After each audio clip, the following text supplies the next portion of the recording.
¿Tú eres el mejor panadero del mundo? Bueno, eso dice la Unión Internacional de Panadería y Pastelería. ¿Cómo se llega a ser el mejor panadero del mundo? Pues es una buena pregunta. Se llega desde el trabajo, desde la constancia y sobre todo se llega a través de conocer todos los factores que hay dentro del mundo de la panificación para que esos factores al final pongan en valor un producto que estaba totalmente devaluado. Ujú.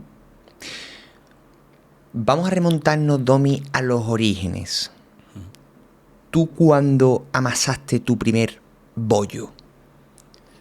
Nos tendríamos que ir a las Cabezas de San Juan, un pueblecito que está aquí en la provincia de Sevilla, y tendría pues aproximadamente 5 o 6 años. ¿No? O sea, digo aproximadamente porque no lo recuerdo muy bien, pero ya ahí empezábamos a tocar la masa, a elaborar los primeros bollos. Era la panadería familiar y antes todo el mundo sabía que, bueno, que los niños estaban muy involucrados en el oficio del padre y sobre todo en el mundo de la panadería, que era un oficio muy sacrificado y donde los niños convivían muchísimo tiempo en la panadería. Eso, efectivamente, ¿no? Yo no conozco de primera mano a ningún panadero o la realidad de un panadero, pero sí que he escuchado que son gente que se levanta a horas intempestivas. Sí, y cuando tú ves tus padres que se levantan súper temprano, al final tu vida también cambia. Yo recuerdo que nosotros a las 8 estábamos ya durmiendo, a las 8 de la tarde. Claro. No sé si acordáis de Casimiro, hacíamos unos dibujitos en televisión española, en diferentes televisiones, donde te mandaban a la cama directamente y justo era a las 8. Y nosotros a las 8 ya estábamos durmiendo porque nuestros padres se levantaban súper temprano, ¿no? Súper temprano. O sea, antes que Casimiro. Antes de Casimiro, En mi efectivamente. época eran los Lunis, ¿no? Yo no Efectivamente. sé si tú eso la También la conociste también. conocía. Hasta mañana, ¿no? Nos vamos a la cama. Pues tú ya estabas en la cama. O sea, no hacía falta que te mandara nadie, ¿no? Sí, era una vida familiar bastante compleja, donde te levantaba a las 4 o las 5 de la mañana, siendo un niño, ¿eh? Qué fuerte, tío. Y de donde tenías que ir o te llevaba al colegio o bien tu padre o bien el repartido de pan. Pero ya estábamos en el súper temprano, estábamos en la panadería. Recuerdo que mi madre incluso tenía una campana en el cabecero de la cama porque era un pueblo agrícola y había las campañas de algodón, las campañas que antes se recolectaba a mano y llamaban al timbre y ya estaban despiertos para que atendieran a los primeros agricultores que iban al campo y necesitaban un buen pan para tener energía. Para coger fuerza para el día. Efectivamente. O sea, que entonces tú ya con 5 o 6 añitos, tú te levantabas a las 4 o las 5 de la mañana, ibas con tu padre y tu madre Sí. al obrador o, ¿cómo se llama? La panificadora. La panadería. A la panadería, Uh-huh. efectivamente. Y tú allí, claro, hasta la hora de ir al cole, ¿qué es lo que hacía? O sea, le echamos una mano. Sí, no, nos poníamos a jugar, incluso nos quedábamos dormidos Claro. en distintas zonas de la panadería. O sea, hacíamos vida completamente dentro del obrador. Me recuerdo hasta incluso mis hermanos que cogían las canastas, se ponían a jugar con ellas, hacían procesiones de Semana Santa. Los Motherman y las Barbie las ponían dentro en la caja de donde Del llevaban pan. el pan. Y de pequeños jugábamos bueno, con todo lo que teníamos allí, todos los utensilios. Y por supuesto empezábamos a toquetear las primeras masas. Claro. A mí, la masa del pan, a mí el pan, como hemos comentado antes fuera de cámara, ¿no? Te he comentado, es un alimento que siempre me ha gustado mucho desde chico y a mí o sea, el tacto de la masa del pan, o el ver la masa del pan, el notar esa maleabilidad en el meter las manos, es una cosa que me gusta mucho, ¿no? Entiendo que a ti también. A mí me encanta. Yo creo que a todo el mundo prácticamente, ¿no? Yo no conozco a nadie que no le guste porque tiene un efecto relajante. No hay cosa o mayor satisfacción que tocar el pan, hacer tu propio pan, hornearlo y después degustarlo. Yo creo que eso es maravilloso y además relaja. Yo lo recomiendo. Cuando tengamos una época de esta de mucho estrés, nos pongamos en casa a tocar un poquito de pan, a relajarnos y te evades y empieza a disfrutar, ¿no?, de ese proceso de elaboración de pan. Totalmente. Lo aconsejo 100%. Y entonces, Domi, de alguna manera, tu profesión ya te venía dada o tú la elegiste. No, venía dada. No sé por qué, pero al final tiene uno el destino bien marcado. Yo soy quinta generación de panadero, o sea, yo soy la quinta.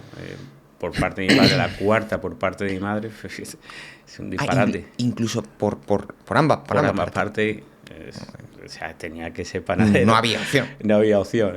Y cuando te has criado en el mundo de la panadería y has disfrutado esa panadería desde que era pequeñito, evidentemente ese veneno te inyecta en sangre y a la mínima que salte, pues te metes en la profesión, que era en mi caso, ¿no? Que no era buen estudiante o no prestaba atención a los estudios. Y al final pues acabé en la panadería y no me arrepiento en absoluto. ¿Acabaste con qué edad? Pues empecé con 18 años. Con 18 prácticamente. A nivel profesional con 18 años, ¿verdad? Que antes no es como ahora, todo el mundo sabe que antes los chicos, oye, pues no, el fin de semana tienes que ir con tu padre a trabajar. No, ahora hay muchas medidas de seguridad, muchos impedimentos a la hora de que los niños estén en el oficio del padre. Oye, con razón, ¿no? Claro. Pero también tiene una cosa en contra, un punto muy en contra. Y es que nosotros hemos vivido con pasión esa profesión porque la hemos mamado de chicos. ¿Qué es lo que está ocurriendo en estas nuevas generaciones? Que, por ejemplo, me pongo el caso de mis hijos, no han tocado nunca una masa, o sea, han tocado pero muy poco, no han vivido dentro de la panadería, no tienen esa pasión, ¿no?, que tiene uno a la hora de hacer pan, porque hay muchos impedimentos legales que hoy en día pues tiene que salvar, no puede estar un obrador ahí jugueteando porque ocurre cualquier cosa, evidentemente, y el primero que va a la cárcel soy yo, o sea que tus hijos, ¿tú cuántos niños tienes? 47. No, años no. Niños, ¿cuántos niños? Tres niños. 3. ¿Y ninguno se ha ido con papá nunca a ese pan? Nunca. Han hecho poca cosa, pero me acuerdo mi Jesús que hacía los pestiños, ¿sabes? Que le gustaba, además tiene una habilidad, tocaba un poquito de pan, pero no es el mundo que he vivido yo. No. Hombre, tampoco hace falta que te lo lleve a las 3 de la mañana contigo, No. pero me sorprende muchísimo que no... porque es que yo qué sé, teniendo papá que hace pan, a mí me encantaría irme con él. Claro, pero las trabas legales impiden eso. O sea, Tú a tu hijo no lo puedes meter en... No, sí, no, es imposible, porque corres un riesgo y tenemos riesgos laborales, sanitariamente tampoco te dejan, o sea que hay muchas trabas, ¿no? ¿Por qué? No sabemos, quizás estamos destruyendo esa forma de elaborar pan, esa pasión, ¿no? Hay alguien que le interese a lo mejor, ¿no? Que esto ocurra para que no haya gente apasionada haciendo productos. No lo sé. Eso es un buen punto, ¿eh? Una buena reflexión. Sí, porque es que, bueno, no solamente en la panadería, aquí, yo creo que en este país en general y en Europa también, yo creo que en otros sitios del mundo a lo mejor son un poco más laxos, pero aquí nos gusta ponerle normas a todo. Absolutamente. No, aquí no, usted tiene que abrir un negocio, pero el local tiene que medir tanto, tenemos que tener baños para minusválidos, aunque sea un gimnasio de artes marciales, pero además tiene que usted que conseguir 70 permisos del ayuntamiento. O sea, oye, ¿no? Ya está bien, ¿no? Déjennos vivir, ¿no? Y hay un corte y eso hace que esté desapareciendo muchos artesanos y mucha gente que trabaja de una manera... Porque al final si tú tienes que completar mucho papeleo, si tienes que rellenar mucha documentación, esa persona que se cansa de trabajar y encima tiene que rellenar documentación y que encima tiene muchas trabas, al final acaba pues abandonando lo que es el negocio y dice, mira, a mí no me interesa esto, ¿no? ¿Por qué vienen esas trabas? Es donde tenemos que ver. No es lo mismo ponerle una documentación a una persona pequeñita, que tiene un oficio pequeñito, que no influye, ¿no?, en la economía global, que a una gran industria, ¿no? Ahí debería haber un filtro, pero no se hace y quizás está destruyendo pues la mayoría de los oficios antiguos, como es el caso de mi oficio, mi profesión. Eso es un buen punto, ¿eh? Porque yo no había pensado que efectivamente eso hay mucha gente que le interesa que sea así. Absolutamente, igual que la agricultura. Estoy totalmente seguro de que esto es así. Tiene un fin. Claro, porque dices tú, si tú vas a empapelar a un panadero que a lo mejor lo que él sabe hacer bien y le gusta hacer es pan, y a lo mejor cuando está empezando no tiene recursos para tener abogados, para tener gestores, para tener gente que experta en eso, ¿no? Pues obviamente lo disuade de que empiece ningún negocio que te pueda hacer la competencia. Efectivamente, si ya tenemos un problema con el precio de la materia prima, tenemos un problema con el precio de todo, ¿no?, de la energía. Si le añades que tiene que estar bien estructurado para conseguir que saca adelante su dinero para su casa, para mantener su familia, evidentemente abandona. Le conviene más trabajar para alguien Claro. que mantener ese oficio. Eso lo tengo clarísimo, lo tengo muy claro. Ya te digo, pongo el ejemplo de agricultura. ¿Cuánta documentación necesita hoy un agricultor para llevar ese fruto al final a una gran superficie? Claro. Y además con un precio ya prefijado. O sea, cuidado que estamos destruyendo muchas profesiones por culpa de esta burocracia que hay hoy en día. Qué barbaridad, tío. Qué barbaridad. Bueno, volviendo un poco en tu caso, ¿no? En tu generación, que sí que se pudo hacer así, tú con 18 años ya te pones, te iba a decir, manos a la obra, pero más bien manos a la masa, ¿no? ¿Y cómo recuerdas tú esos primeros años, tío? Pues a mí siempre, como ya te digo, te dije que estaba de pequeñito, ¿no? Y tenía esa pasión, me gustaba. Era una cosa que me gustaba, ¿sabes? Uno va con la juventud, entra como un toro en la plaza, ¿no? Claro. Intentando cambiar muchas cosas. Y lo vivía, oye, no me importaba estar con los amigos, incluso cuando estábamos de botellona o estábamos en un bar y tenía que volver para trabajar, no me importaba porque me gustaba mi profesión y la vivía con mucha intensidad, ¿no? La intensidad de una persona que tiene las hormonas con la adolescencia, ¿no? Que Qué está ahí maravilla en esa época, ¿eh? efervescencia y tiene tú esas ganas de cambiar el mundo de la panadería y tal. Pero te das cuenta que con el trayecto, con el paso del tiempo, esa pasión sigue, pero se equilibra, ¿no? Con esa energía que tú tienes, hace que se equilibre y empiezas a disfrutar todavía más de la profesión que empezaste desde pequeñito. Claro, quizá con más mesura, con más calma. La mesura, la calma, cuando uno es joven hablábamos que tiene mucha arrogancia y no escucha. Y va adquiriendo experiencia y te vas dando cuenta que esas personas que te estaban diciendo que, ojo, no escucha, pero se graba. O Ah, sea, no escucha, pero se graba. O sea, tú crees que nos ha escuchado, pero te decís, ostras, si esto me lo dijo mi padre. ¿Sabes? Entonces, esa información que te ha ido trasladando poco a poco la vas cogiendo ahí del almacén que tiene uno en el cerebro y la proyecta en tu producto y en tu forma de ver lo que es el mundo de la panadería. sí, señor. Por ejemplo, tú, cuando llegaste, ¿qué es lo que querías cambiar en esa efervescencia? Pues lo quería cambiar todo, porque al final es una forma de ser.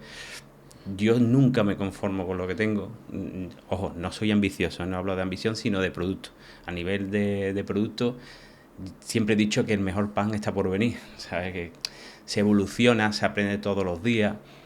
Y quería cambiarlo todo. Veía nuevos conceptos de panadería. Estamos hablando de una panadería de Lebrija, que ya ahí nos habíamos trasladado a Lebrija. Sí. Donde no deja de ser un pueblo, donde es muy difícil todo. No es lo mismo una gran capital, está en Madrid, está en Sevilla, donde tienen más oportunidades, el público es más cosmopolita, es más abierto. Vale. Pero es muy difícil, digamos, ver tu mundo de la panadería dentro de un pueblo.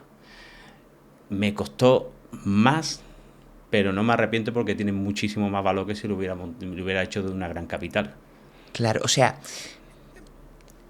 ¿tú quieres decir que la demanda de pan era como muy estándar? ¿Era sota, caballo y rey? ¿O que no tenías acceso a lo mejor a influencias nuevas de otros panaderos o de cosas nuevas que podías hacer? ¿O qué es lo que te costaba Sí, trabajo? efectivamente, había sota, caballo, rey. Mi padre ya era un gran visionario de la panadería. Mi padre, recuerdo que en las cabezas, junto a Diego López, que fundó el Club Ritmo, un club que pertenece a Suiza. Sí. O sea, que todo esto nace en Sevilla, ojo. Y ya hacía panes de sabores, de pasas y nueces.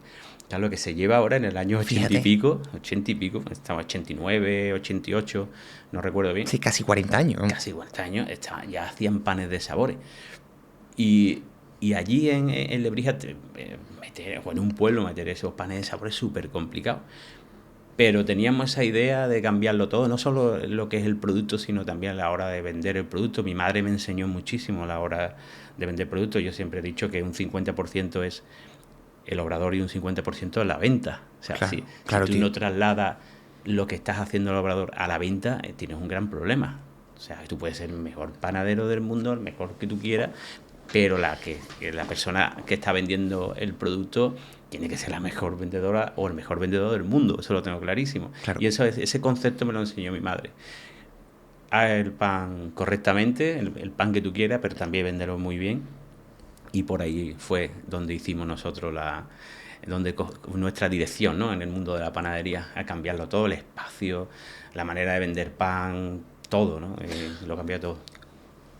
Si has llegado hasta aquí, es que este contenido te está aportando valor. La mayoría de gente que mira el show no está suscrita al canal. Me ayuda mucho si te suscribes, das like y activas la campanita para no perderte ningún capítulo y que el programa llegue a muchas más personas. Te agradezco tu confianza una semana más. Sigue disfrutando del episodio.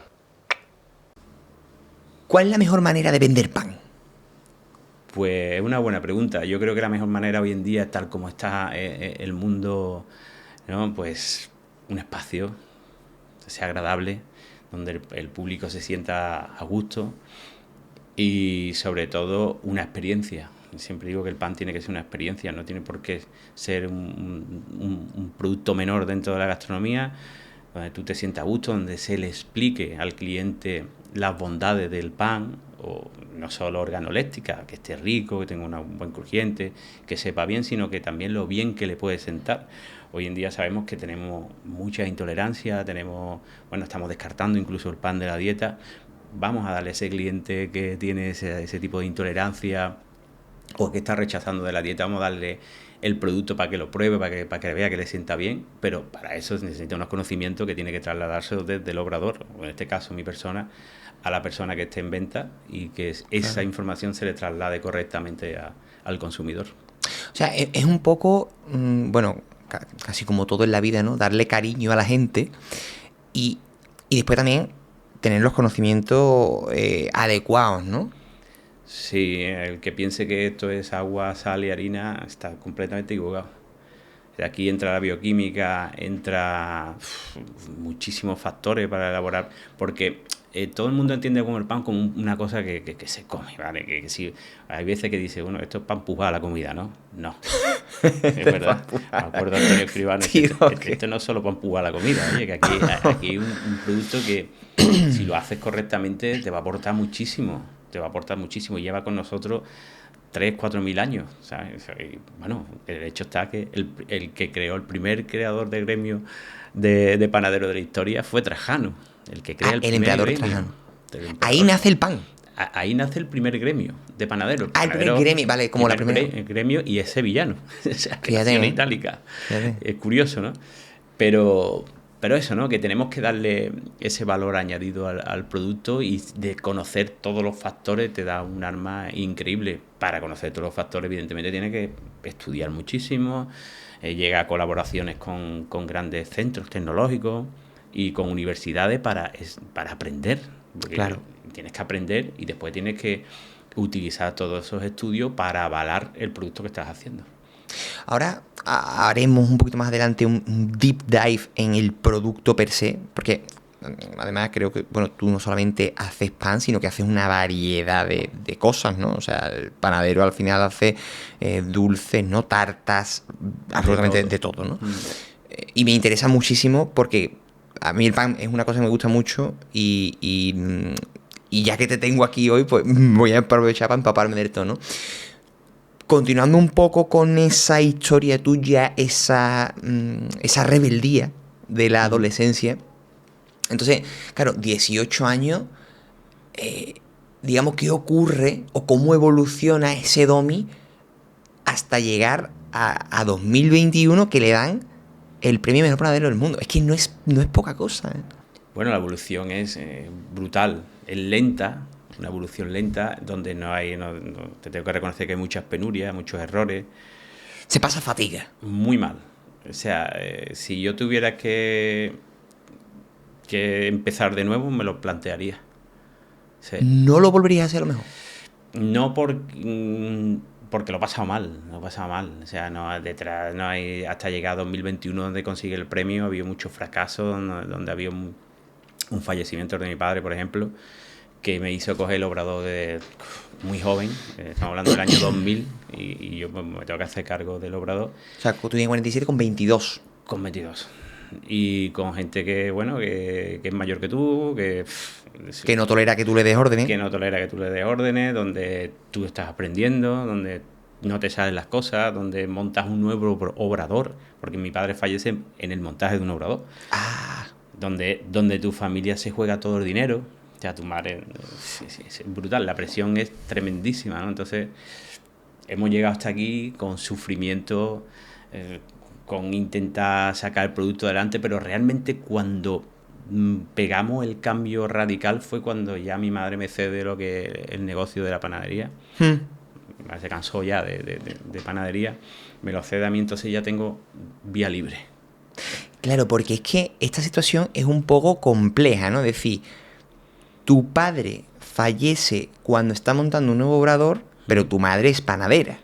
Claro. Entonces, tú de alguna forma das un paso adelante para tomar el relevo de tu padre, pero cuide, ojito, que ahí está tu madre, que tendrá sus propias ideas de cómo se tienen que hacer las cosas, y los trabajadores que tú dices son mayores, llega un niño de 22 años, rebelde, con ideas nuevas, pero cuidado que a mí no se me sube por la barba nadie. Efectivamente, efectivamente. Y sobre todo con el freno mano echado. Claro. Tienes el freno a mano echado porque tú no eres dueño del negocio. Tú eres parte o el alma del negocio porque el obrador, al final, alguien con conocimiento tiene que hacer el producto.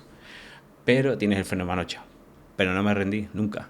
Sabía que mi momento iba a llegar y fue cuando empecé a prepararme, empecé a estudiar, empecé a investigar, vi el cambio en los hábitos de consumo de la gente, donde demandaba un producto diferente, un producto que le sentara bien. Y ahí fue cuando ya cogí el negocio donde cambió todo. Le di el vuelco, empezamos muy poquito a poco, empezamos a ver qué ocurría dentro de las fermentaciones, empezamos a desarrollar masas madres. Iba todo perfecto, pero con ese trabajo extra, ¿no? Para pegar el cambio aparte. Y fue un día que digo, esto tenemos que empezar ya a cambiarlo todo. Me iba bien, ¿eh, Álvaro? No necesitaba absolutamente nada. Te iba bien a nivel económico, ¿quieres decir? Económico y a nivel de producto. La gente aceptaba el producto, vendía mucho pan. Empezó a cambiar el modelo de negocio, donde ya el establecimiento atraía, ¿no? Y voy a cambiar pan. Y tío, la gente no entendía lo que estaba haciendo. O sea, ¿por qué cambia ahora el pan, Domi? Ahora que le va bien, ahora lo cambia. Me faltaba técnica, los panes salían agrios, Claro. los panes no funcionaban, la gente no entendía nada. O sea, porque cuando tú dices, cambié el pan, exactamente a qué te refieres, tío. Un cambio radical. Fermentaciones, empecé a fermentar 24 horas, empecé a utilizar masas madre de cultivo, empecé a meter cereales nuevos. Antes era trigo. Y sota caballo rey, que es verdad, con puntos de sabores, porque todo el mundo le gusta, ¿no? El pan de sabor, el pan de... A mí me gusta, pero no estaba yo a gusto, ¿no? Con el producto que estaba haciendo. Entonces veía otras tendencias y la incorporé. Ojo, en un pueblo, ¿eh? Cuidado, es que el contexto es importante. Es importante porque no es lo mismo una calle donde pasan 20 que donde pasan 20.000. Eso es clarísimo. Te juega todo tu patrimonio, te juega toda tu trayectoria, no tuya, sino familiar, porque te puede pegar un leñazo de la hostia. Claro. Y te la juegas. Y cambia, porque sabe que en el futuro el que es profesional sabe perfectamente qué dirección te va porque hay una meta. Y la meta la conseguí en 2021. Incluso hasta mi propia mujer me decía que estaba loco. Mis compañeros igual. Que qué coño hacía, que qué coño estaba haciendo. ¿Sabes? Tío, es que hay una frase que a mí me gusta mucho que dicen, ¿saben cuál es la diferencia entre un loco y un genio? Pues la única diferencia es el éxito. Que al principio eres un loco porque no has tenido el éxito aún. Cuando en 2021 eres el mejor panadero del mundo, eres un genio. Pero es que 20 años antes no te entendía nadie. Nadie. Entonces, tú estuviste dispuesto a nadar contra corriente, a ser señalado, a alejarte de la manada, a sentir toda esa presión y a decir, no, es que esto va por aquí. Sí. Es que fue O sea, una barbaridad. Es que la presión del entorno, o sea, tú tienes que tener las ideas muy claras y verlo muy bien, pero al final va en tu ADN. O sea, tú no te da igual. O sea, Claro. tu forma, tú creas y tú tienes la necesidad de cambiar. Sabía que esa era la meta, no sé, en la cabeza lo tenía y me importó muy poco lo que dijeran los demás. Está claro. Continué y al final, cuando fue 2018, empezaron a verse los resultados, 2019 ya empezó a verse los resultados. Las ventas estaban aquí, se vinieron para abajo y empezaron a subir. No te va a comprar pan una persona, un vecino tuyo de la esquina, pero te va a comprar pan gente que va a estar reclamando otro tipo de producto y que valora el producto y que va a pagar tu producto. Claro. Hombre, porque ahora seguro que habrá un montón de gente que vaya a Lebrija a por pan. Efectivamente. Gente que no es de Lebrija. Bueno, yo Que se hará muchos kilómetros para he ir a por tenido pan. allí hasta un autobús. O sea, imagínate. Y justo nos pilló, porque ese artículo lo puedes ver en la guía Resol, nos pilló allí que estaban los periodistas de la guía Resol haciendo una entrevista, ¿no? Y dijeron, ostras, ¿esto qué es? Digo, pues mira, un autobús que está llegando para comprar pan. O sea, somos un atractivo turístico dentro del pueblo. Estamos sosteniendo la economía rural, muy importante, por eso no me he movido nunca de Lebrija. Me podían decir, oye, monta el obrador en Sevilla porque logísticamente es más fácil. No. Vamos a sostener la economía rural. Se habla mucho de la España vaciada, pero nadie hace nada por la España vaciada más que esos artesanos que tienen visibilidad y que no deslocalizan ni se van a otro sitio porque es más fácil, ¿no? A mí me ha costado la misma vida también ese proyecto. Claro, tío. Lo tengo que decir, porque no es fácil que inviertan en ti, como han invertido en mí, y encima esa inversión te la lleves a un pueblo de 28.000 habitantes donde te la juegas muchísimo, ¿eh? Te la juegas una barbaridad. Otro punto que conseguimos, también me ponían que estaba absolutamente loco cuando ese otro proyecto aparte, cuando ya continué, gané el premio. ¿Pero por qué no te vas a Sevilla, al Obrador en Sevilla, que es más fácil? No. Y montamos ahí en Lebrija una señora cafetería que también le costó la misma vida arrancar y ahora va como viento en popa. Claro, tío. O sea, tú en el 2000, con 22 años, tomas el relevo de tu padre. ¿En qué momento tu madre te da carta libre? 2011. 2011. 11 años, ¿eh? Sí. Te los come tú, ¿eh? Tremendo. Sí. Tío, 11 años. Es que... 11 años chupando banquillo. Tío, es que...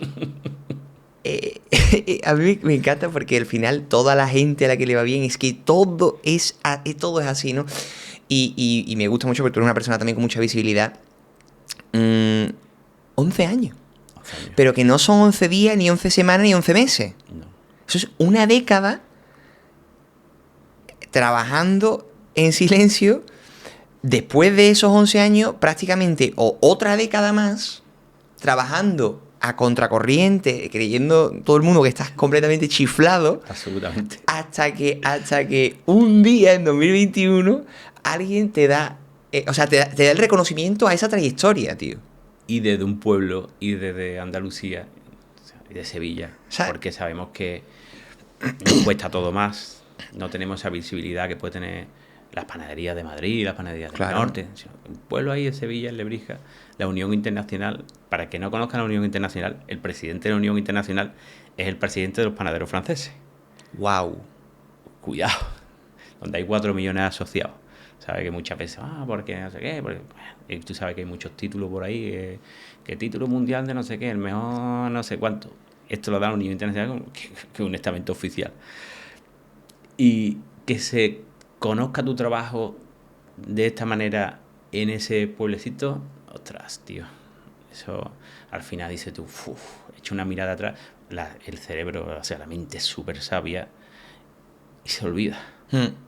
Y dice, bueno, lo ves, te lo recuerdan, lo vuelves a recordar, pero es como si no hubiera vivido nada, tío. Es increíble. O sea, pero si no sería una tortura, ¿no? Todos los días. Una tortura. O sea, yo ya sé perfectamente lo que he conseguido y lo de atrás ni me paro. O sea que...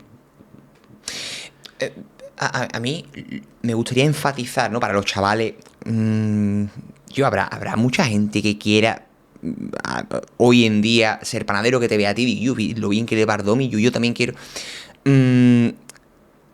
Esto no, nada que merece la pena, y además es que lo veo sistemáticamente con la gente que traigo aquí, con gente que conozco, con que admiro y que le va bien en lo suyo.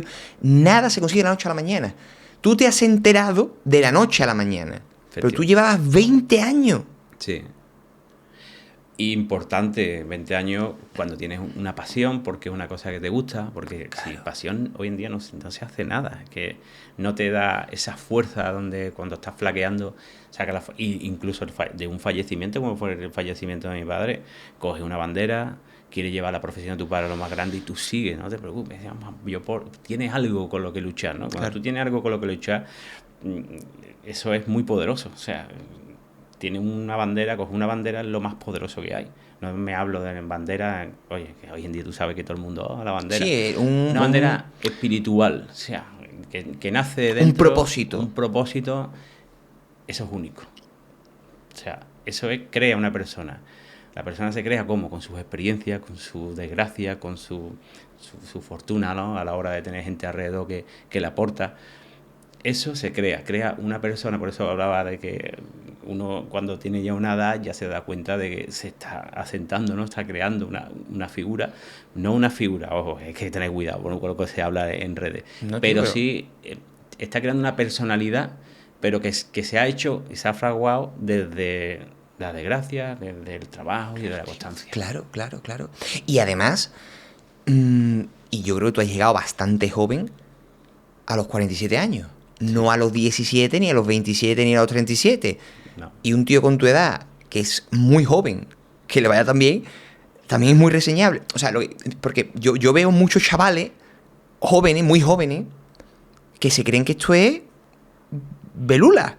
Efectivamente. Es que no es así. Es que no es así. Tú eres un ejemplo más.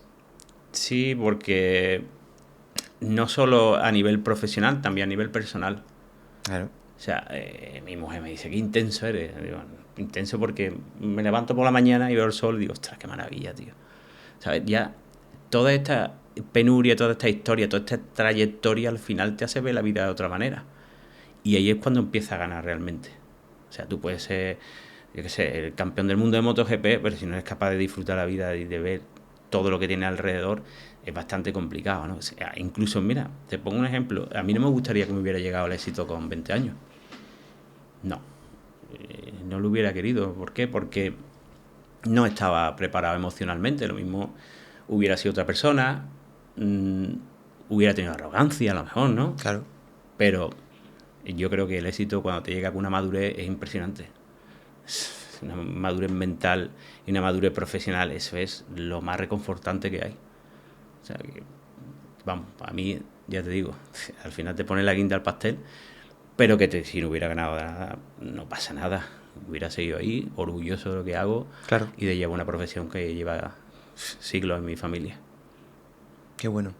Entonces, en 2021 te lo dan y ya en 2021 hay un cambio de todo. O sea, ya todo explota. Sí, explota, absolutamente, tú lo has dicho. La nominación ya fue un bombazo, fue en Madrid Fusión, el congreso más importante gastronómico que hay en el mundo, ¿no? Porque ahí creo que me llevé 1 hora y media sin poder ver a mi familia porque eran los medios de comunicación y tal, lo anunciaron. Pero a nivel personal, cuando llego a mi casa ya consigo el premio, o sea, me dan el premio y tal, eso es fuerte, ¿eh? También de gestionar, es muy duro de gestionar porque está en un estado que, tía, no te lo crees, ¿no? Aparte de que no te lo crees, empieza a venir el aluvión de los medios de comunicación y entras en un estado ahí como de sueño profundo. Una especie de duerme vela extraño, una nebulosa. Una nebulosa donde parece que estás viviendo un sueño, pero a la vez te estás metiendo una presión extra añadida ya a la presión que ya tienes todos los días por ser exigente contigo mismo. Claro. Ya eres el mejor panadero del mundo. Tía, eso pesa, ¿eh? Y eso pesa, eso es una losa. Porque no hay margen de error. Y sobre todo los primeros meses, donde te llega la gente y te dice, a las 10 de la mañana ya no tiene pan. O sea, la gente se creía que esto es como va al local de moda que ha ganado una estrella Michelin y quiere coger mesa. Claro. Es que es una bomba. El mismo medio de comunicación pone el foco ahí y ahí te venía gente de todos sitios. Y no entendía por qué a las 10 o las 11 no había pan. Primero, porque nuestro proceso de fermentación, nuestra elaboración de pan no la íbamos a cambiar por haber ganado el premio. Venga, vamos a sortear aquí pan y que todo el mundo se lleve pan, porque no podíamos defraudar, era nuestro concepto. Si nosotros nos cargamos nuestro concepto, estamos muertos. Está claro. Y si no tenía a las 10 de la mañana, a las 11 de la mañana pan, pues mire usted, esto es lo que hay. Pero nosotros no vamos a cambiar después de todo el trabajo que nos ha costado por la noche a la mañana porque queramos tener pan para todo el mundo y no podíamos abastecer. Fue un auténtico bombazo que lo supimos gestionar bien a nivel de producto para no cargárnoslo, Sí. pero que nos costó muchísimo emocionalmente porque no estábamos preparados para una crítica feroz de la gente. Oye, ¿por qué no hay pan? ¿Por qué pues ahora me he llevado y hoy no me han atendido? Somos yo creo que la sociedad está viviendo un momento complicado, ¿no? No es capaz de gestionar, ¿no? Eso, porque detrás de toda esa crítica hay gente, hay trabajadores, hay Familias que están comiendo. Mucha familia, hay mucho sentimiento y mucho trabajo y mucha constancia. Hay que tener mucho cuidado con las cosas que se dicen. Pero bueno, al final supimos otra vez reconducir la situación y hemos llegado a este punto en el que nos encontramos ahora. Porque además, tío, es lo que tú dices, que es otra cosa que yo no había pensado realmente, que es que cuando tú eres el mejor del mundo, va a haber mucha gente mirándote y haciendo un escrutinio pormenorizado y esperando a que falles. A que falle. Habrá muchos panaderos y dicen, a ver cuándo puedo yo, ¿no? Sí. El gremio de todo, a ver, el ser humano es así. Sí, la naturaleza misma. ¿No? La misma naturaleza está la envidia, está la mala leche que eso hay. Cuando tú ves comentarios y tú ves cosas que ves por redes, por televisión y tal, entiendes por qué hay bullying, entiendes por qué hay maltrato psicológico, entiendes por qué hay guerra, ¿no? Porque al final eso existe, pero también hay que decir que hay un 80 o un 90% de la población que no es así, afortunadamente. Claro. Y que yo me quedo con ese 80-90% de la población, que es el que te proyecta, el que valora tu trabajo y el que, oye, mira, si a mí, te soy sincero, me da igual lo que opine mis compañeros de profesión sobre mí, era absolutamente lo mismo, porque yo después de todo de la trayectoria que tengo, yo soy república independiente, siempre lo he dicho, voy a mi bola, voy haciendo lo que yo creo que debo hacer y disfruto con lo que hago. Y es más, no veo lo que están haciendo los demás porque, hombre, evidentemente hay referentes dentro del mundo de la panadería porque todo el mundo aprende de todo el mundo. Siempre he dicho que tú vas a una panadería, al panadero más humilde y te vas allí un día y seguro que te traes muchas cosas, ¿sabes? Pero que debemos dejar de lado lo que están haciendo los otros. De lado digo, oye, a ver qué están haciendo, qué producto está sacando nuevo, pero quitar la envidia y empezar a centrarse en uno mismo, a mejorar su producto, que eso nos va a ir muchísimo mejor, no solo a mí, sino también al gremio. Y hablando de producto, me gustaría centrarnos ahora en el protagonista de esta entrevista, ¿no? Que es el pan. Domi, ¿es el pan malo para la salud? No, el pan malo es malo para la salud. El pan bueno en absoluto. O sea, y aquí estoy yo para defenderlo.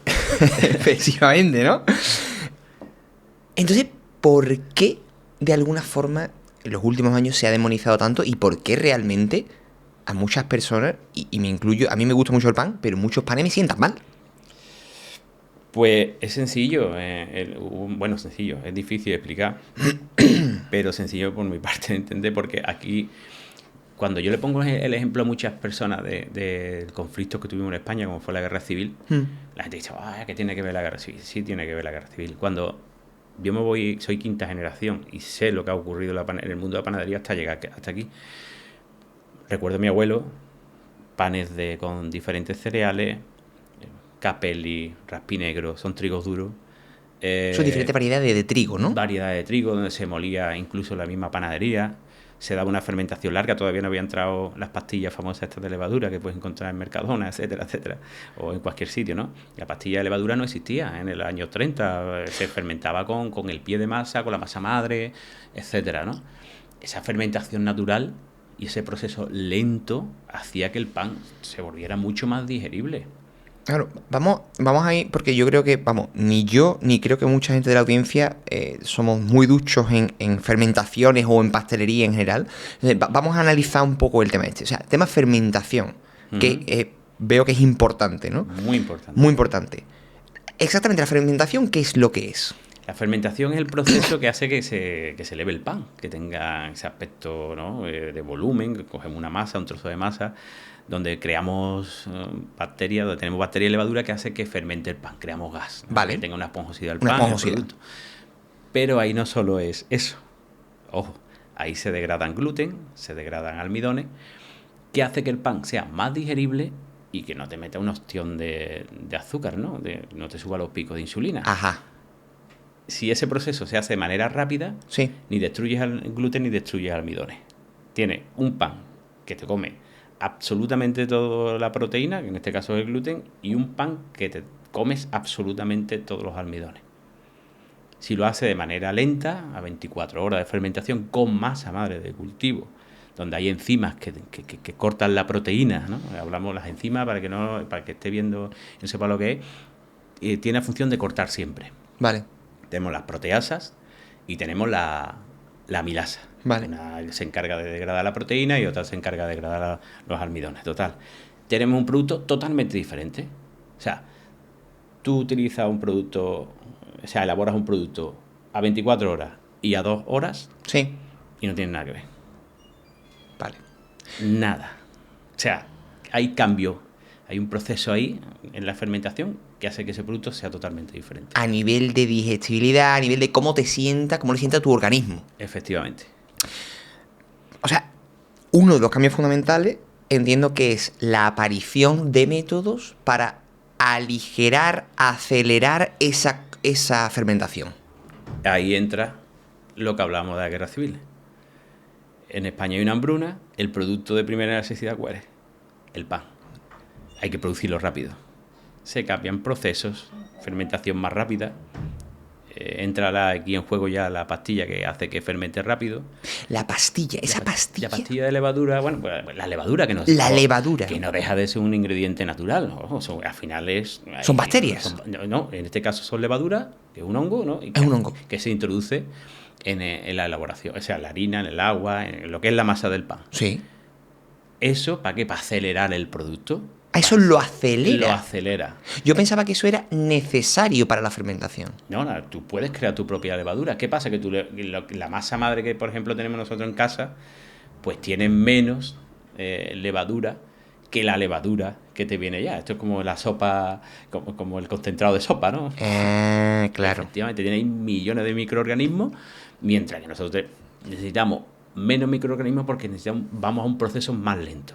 Vale. No olvidemos que eso se reproduce. Vale. O sea, es decir, si yo como un pan con mucha levadura, cuando pasan 2 horas está así, pero cuando pasa 4 horas ya está aquí, ha muerto. Porque tenemos muchos microorganismos y poco alimento. Mueren. Claro. Lo cogen en el momento justo y lo lleva al horno, ¿no? ¿Qué pasa? Que ahí no ha ocurrido nada. Se pierde propiedades organolépticas, sabor, caliente, todo, porque no se genera nada en los compuestos. Una fermentación 24 horas en esa rotura de las proteínas, esos péptidos te dan unos aromas, unos matices, ¿no? Esos azúcares que han quedado, azúcares resistentes, los almidones resistentes que se llaman, que ahora está tan de moda, que dice que es bueno para la microbiota, que lo es. Y además te da unos sabores, esa corteza que ha caramelizado, ese crujiente especial. Todo eso se genera con una fermentación a 24 horas y con masa madre de cultivo. Entramos los cereales, igual. Hay cambio de cereales. Trigo. ¿Por qué? Porque es más productivo. El trigo rinde más. Rinde más y se hace un trigo que rinda todavía más. Se mejora. En España está prohibido los cambios genéticos, pero sí se mejora. Se mezclan con cereales que son mejores, que tienen más rendimiento, pero que a su vez tienen más proteína, que tienen más gluten. Vale. También hay que decirle aquí al espectador que no es lo mismo un gluten que otro. O sea, no es lo mismo el gluten de un centeno, ni el gluten de una cebada, o el gluten del tritordeum, o el del trigo duro, que hemos tenido en Andalucía y que me parece un cereal fantástico. El trigo duro. El trigo duro, que es tetraploide, es decir, tiene 4 genomas, que el trigo común. Que el trigo común, que al final tiene un gluten totalmente diferente y está esa gliadina, esa proteína que afecta al intolerante. Claro, es que, porque aquí a mí hay una duda que me surge y es, en teoría, o sea, hemos dicho el gluten es una proteína y es una de las causas, su digestibilidad es una de las causas por las que el pan no sienta bien. Esa y el tema de los almidones, ¿no? Sí. Que hay muchos que no son, se han degradado. Correcto. ¿El ser humano no está preparado para digerir bien esas dos moléculas? No, si está preparado. Vamos, está súper preparado. Es como si te comes proteína. Ahora, no es lo mismo comerte una vaca Claro, que comerte un filete. claro. Es que estamos hablando de un fermento, donde yo te doy un producto que está predigerido. Vale. Y esa predigestión ha hecho que ese producto, esa proteína, sea muchísimo más digerible. Me va a sentar mejor, es más fácil, Y vamos. la eliminas. Vale. El problema está en cuando cuando te doy un producto que contiene el 100% de la proteína y esa proteína es muy poco digerible. Ah. Cuesta, o sea, lo podemos digerir, pero cuesta más trabajo. Cuesta muchísimo con 20 años, cuesta muchísimo con 25, con 30, pero cuando llega a 40 te vuelves intolerante. Y dices, ostras, he llegado a los 40 y ahora soy intolerante a todo. Pues claro, es que estaba ahí, bin. Entraba y se quedaba por ahí dando vueltas y te afectaba a nivel intestinal, ¿no? Claro. Y afectaba a la microbiota. O sea, esto es un poco como dice, un guiso a fuego lento está mucho mejor que un guiso a la express. Efectivamente. O sea, es que al final las cosas tienen su tiempo, ¿no? Su tiempo. Todo lo que... Al final volveremos a ese fuego lento, ¿no? Porque sienta mucho mejor. Bueno, es que hay una actividad enzimática que es la que hace realmente que el producto sea más digerible. Los garbanzos, ¿no? Que nuestras abuelas lo ponían en agua. Tío, los garbanzos, tío. ¿Por qué lo ponían en agua? Porque ¿En agua? germinaba, y esa germinación, esa pequeña germinación, activaba las enzimas y esos antinutrientes que tienen los garbanzos que después nos comemos y que nos sienta fatal, porque empiezan a quedar gases, etcétera, Es verdad, ¿eh? se eliminan con la germinación que se produce con el garbanzo a 24 o 48 horas. Claro, y ahora es que eso se ha perdido. Es decir, bueno, mi madre sí lo sigue haciendo, ¿no? Pero yo no veo nadie de mi generación, bueno, por supuesto, de mi generación, no sé, me parece, vamos, es que de mi generación no sabe ni freír un huevo, pero que eche los garbanzos en remojo al día de antes. El día antes. Que eso es lo normal, eso era lo normal hace la generación de mi madre, vamos. Y ahora está de moda los garbanzos y tal, igual. ¿Estamos preparados para comer garbanzo? Sí, lo que tenemos que hacerlo, procesarlo bien. Claro, tío. Si lo procesamos mal, nos comemos garbanzo, tío, y parece que tenemos una vaca dentro del estómago. Si tú te comes garbanzo crudo, pues es como si te echara una piedra al estómago. Porque al final el alimento se protege de los depredadores. Que bueno, pues todo esto yo no tenía ni idea, ¿no? O sea, de que al final, claro, las cosas no son malas o buenas per se, ¿no? Sino es, oye, exactamente cómo estás tratando el producto que sea, ¿no? Efectivamente.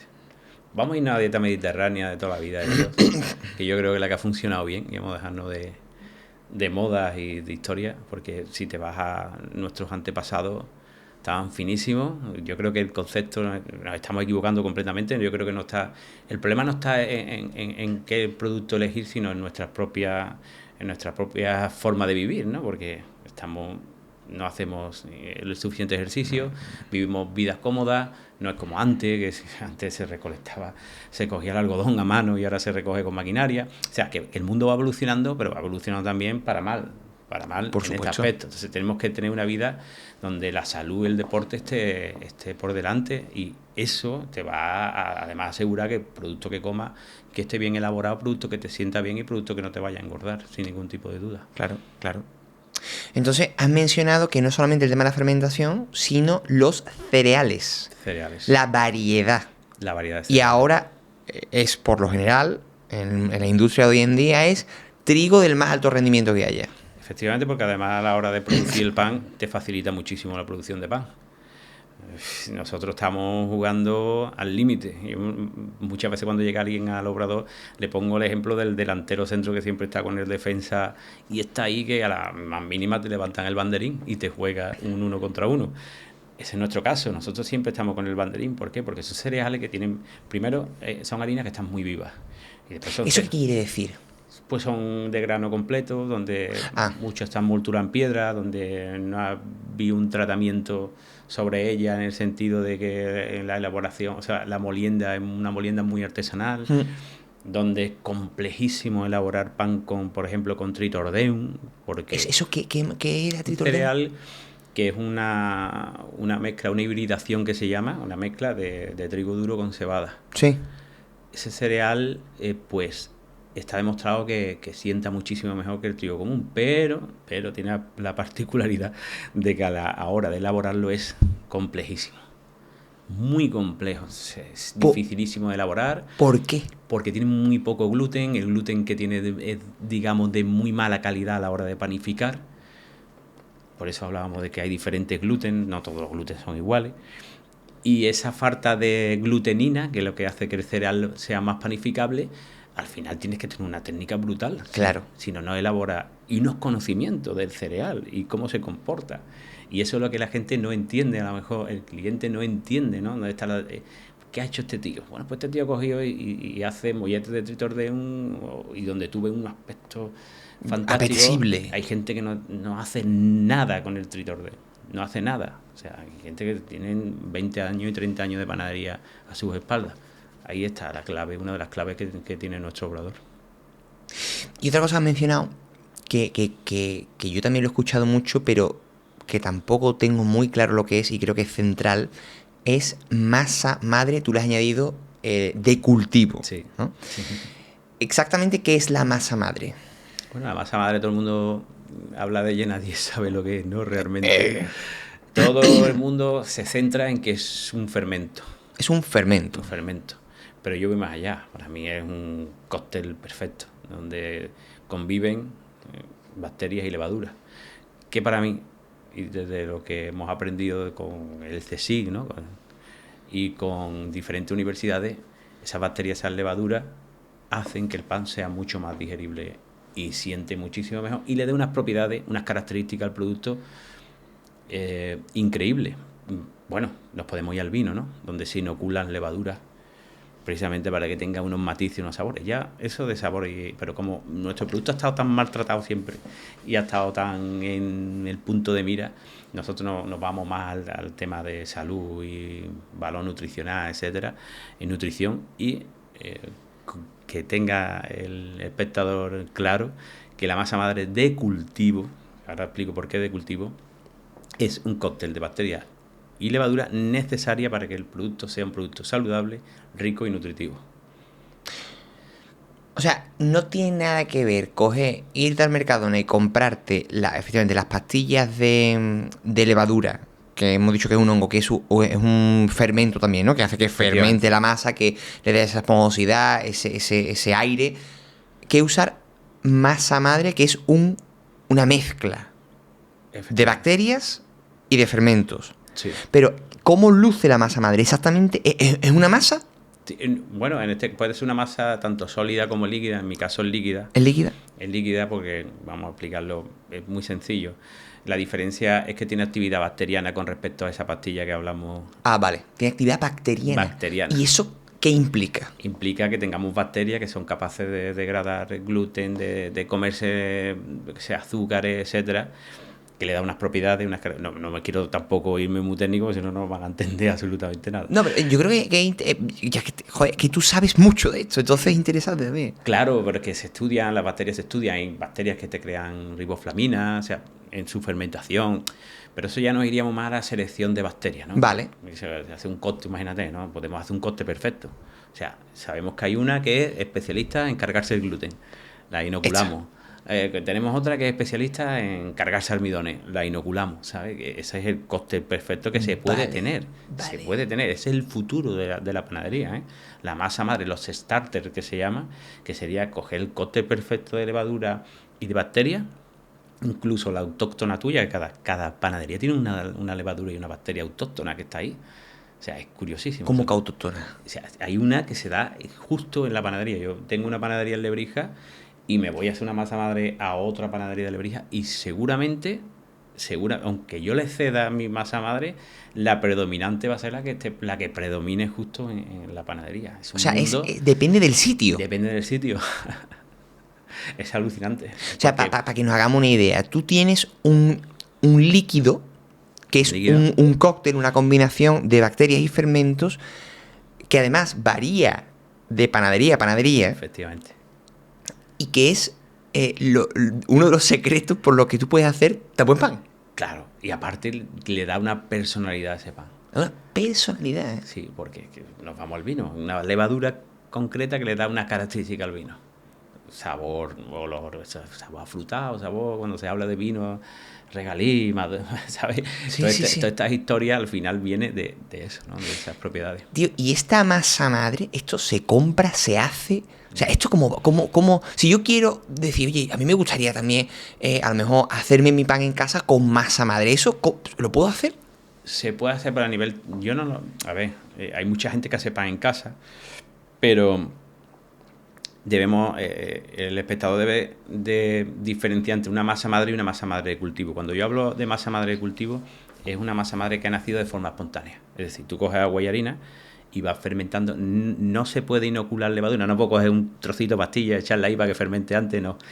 De forma espontánea, vamos refrescando, vamos alimentándolas. ¿Cómo se alimenta? Con agua y con harina. Y eso se va creando.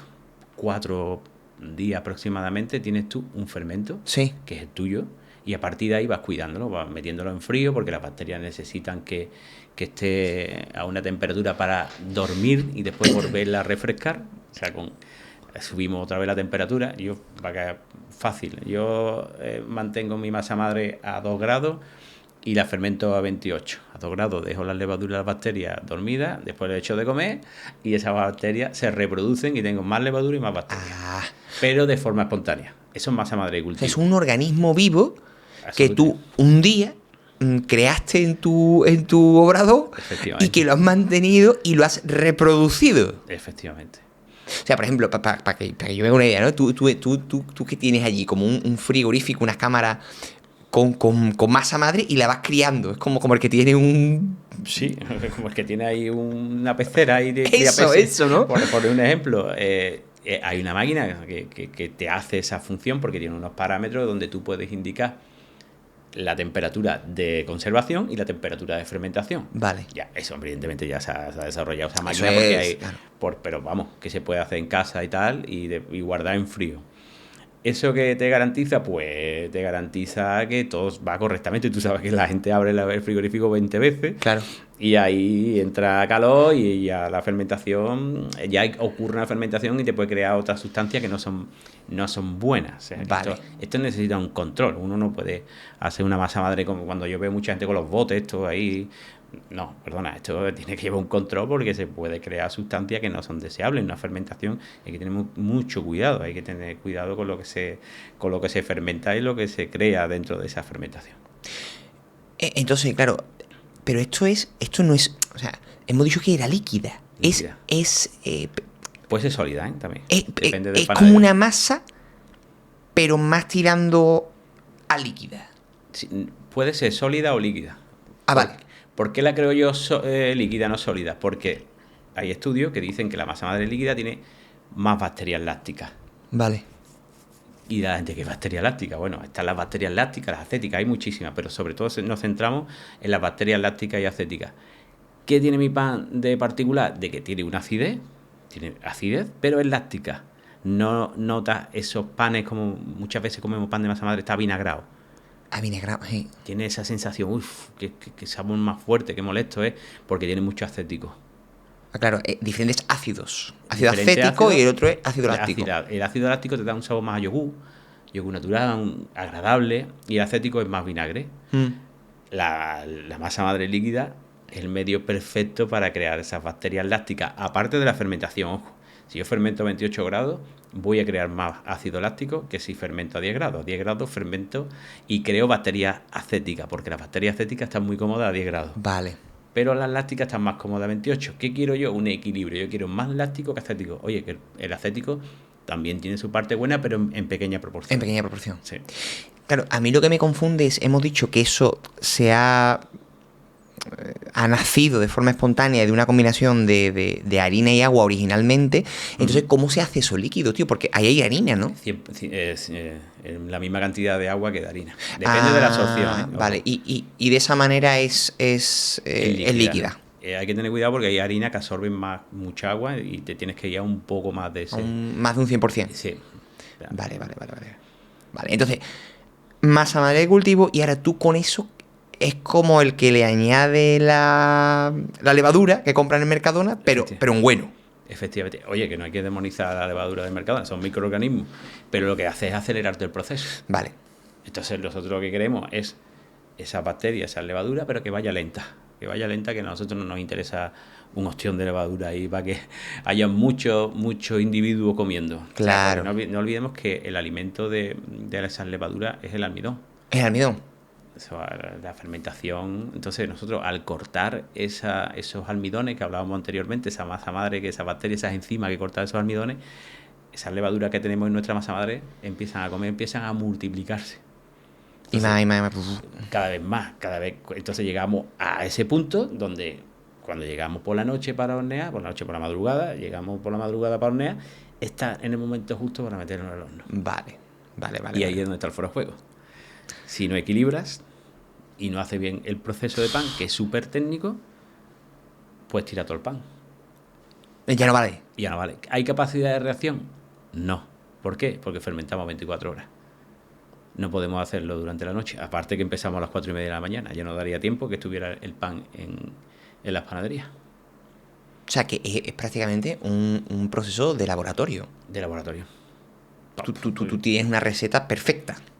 Perfecta porque tenemos una cámara de fermentación y tengo que acoplar todos los cereales y se comportan cada uno, como quieren, a esa temperatura de fermentación.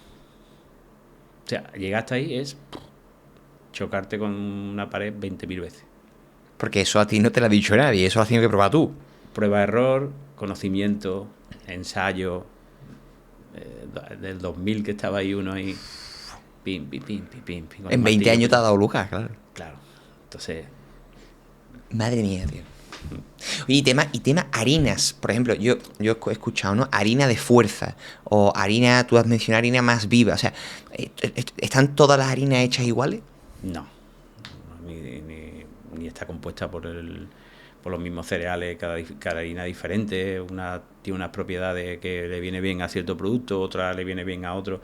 La harina de fuerza es una moda que se ha metido ahora aquí en la panadería española, porque España nunca ha utilizado harina de fuerza, pero se ha introducido por una moda porque fermentaban a una temperatura muy baja. Para que nos entienda, el gluten cuando fermenta a temperatura muy baja se relaja. Cuando fermenta a temperatura baja se relaja. Se relaja, lo que la gente llama ahora el choque térmico, no sé qué, no existe choque térmico.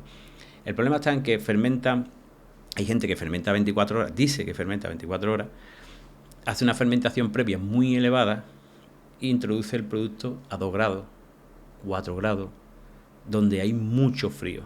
Claro. ¿Qué pasa? Que si tú tienes un cereal débil, una harina débil, se relaja. Y no sube en el horno, no tiene esa esponjosidad. ¿Qué necesita? Una harina fuerte, que aguante el frío. Ah, claro. Porque si tú, encima que relaja el gluten, tienes una harina floja, pues adiós, estás muerto. Y por eso se está utilizando ahora mismo esa harina de fuerza. A mí particularmente no me gusta. Mientras menos harina de fuerza. Es verdad que también para otros productos, un croissant o un panetone, necesita una harina de fuerza para que sostenga. El panetone, en el caso, para que sostenga esa carga que le vas a meter, se pasa de nueces, de historia, de mantequilla, ¿sabes? Claro, para que leve. De fuerza quiere decir que vas a tener una estructura más aérea. Va a tener una estructura, esto es como un puente con 28 pilares, porque hay un tránsito de coche que necesita esos 28 pilares. Vale. Es el ejemplo, yo creo, que podemos poner. Esa es la harina de fuerza. Ahora sí. ¿Y tú, por ejemplo, qué harinas son las que más te gustan, tío, a ti? A mí me gusta mucho la de Tritordeum. Tritordeum. Y la harina panificable, porque la panificable, la de media fuerza o la que siempre se ha utilizado aquí, la fuerza se mide por W. Por W. Una W. Cuando vamos a comprar harina, oye, pues esta tiene 400, es una harina de gran fuerza. Vale. 200 de media fuerza. 160 para mí es una harina De 160. de 160. ¿Por qué? Porque te da un crujiente. La harina de fuerza tiende a ser un pan gomoso, un pan que no tiene corteza. Como una andaluza. Claro, entonces es un producto que Que es un chicle. es un chicle, pero si tú utilizas una harina que sea muy más extensible, porque extensibilidad es esto, ¿eh? Sí. Que todo el mundo confunde que esto es elasticidad, esto no es elasticidad. Elasticidad Extensibilidad. es esto. Claro. Entonces, esa harina de fuerza es muy elástica y al final retrocede. Siempre pongo el ejemplo del globo. Del globo. El globo. Si tú vas a panificar en tu casa y te haces un pan, Sí. esa harina de fuerza es como un globo. Tú intentas llenar un globo que tenga mucha resistencia, mucha fuerza, tú el globo no lo llenas. No. Pero si tiene un globo que se hace extensible, el gas se distribuye. Sí. Esa harina de fuerza para hacer un pan en casa no valdría. Tendríamos que irnos a una harina de 160, por ejemplo. Vale. O 180 porque te va a hacer que... Entonces, el pan con harina de fuerza, si no está en frío, como hemos hablado antes, se te queda compacto. Claro. Porque es incapaz de desarrollar ese gas. Pero si tiene esa harina de 160... O sea, ahí te dejamos un tips para que quiera hacer pan en casa, que no compre nunca harina de fuerza. Nunca harina de fuerza. Nunca. Además Porque tiene más gluten, ¿eh? Ojo. más gluten. Sí, muchísimo más. Porque además te iba a preguntar precisamente una cosa que... Mira, a mí una cosa que me gusta hacerme mucho en casa es la masa de pizza. A mí me gusta hacerme mis pizzas yo. ¿Qué consejo me puedes dar para hacer una buena masa de pizza? Y si puede ser, porque a mí, si puede ser con harina integral, mejor. Bueno, harina integral va a perder un poquito de volumen. Eso sí te lo O sea, digo. la harina integral no hay manera de que te quede una pizza así esponjosa. y tal. Aireada, no. Mm, Si es buen integral, no, porque te va a quedar un poquito más... Oye, que se puede hacer una pizza de integral perfectamente, pero tiene que tener mucha técnica. Si te quieres empezar, iniciarte y después ya irte a... Es como si vas a coger un Ferrari y lo coges sin haber entrenado antes. Es complicado, es complejo, ¿no? Es un coche de Fórmula 1, ¿cierto? Que integral es un Fórmula 1. claro. Hace falta mucha técnica. Mucha técnica. O sea, si nosotros tenemos que irnos a... Vamos a hacer una base de pizza. Ahí los italianos utilizan un prefermento que se llama, que no es un fermento, un prefermento que es la viga. La viga. La viga. ¿Cómo se hace la viga? La viga es coger, si tú vas a hacer una pizza y vas a utilizar la receta total 1 kilo, ¿1 kilo? separa 500 gramos, Sí, lo mezcla con agua, sí. con el 25% de esos 500 gramos de agua Vale. y le echa levadura. Un poquito de levadura. Un poquito de levadura. Lo De esa mezcla, pastilla del Mercadona, de esa ¿está bien? pastilla mismo. Vale. La mezcla y la deja 24 horas en frío. Lo que te haya resultado de ahí. El resultado.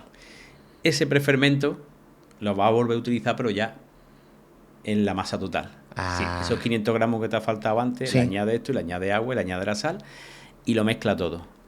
Hace otra masa, la forma bien, y si quiere ya clavarlo, la divide y la deja en el frigorífico bien tapadita para que no cree costra ni nada, y te va a fermentar en el frigo muy lentamente. Al día siguiente la coges y tienes tu masa preparada, le das la forma y al horno. Y eso es mucho mejor, esa viga, Sí, que cogerte tú la harina y echarle el pegote de...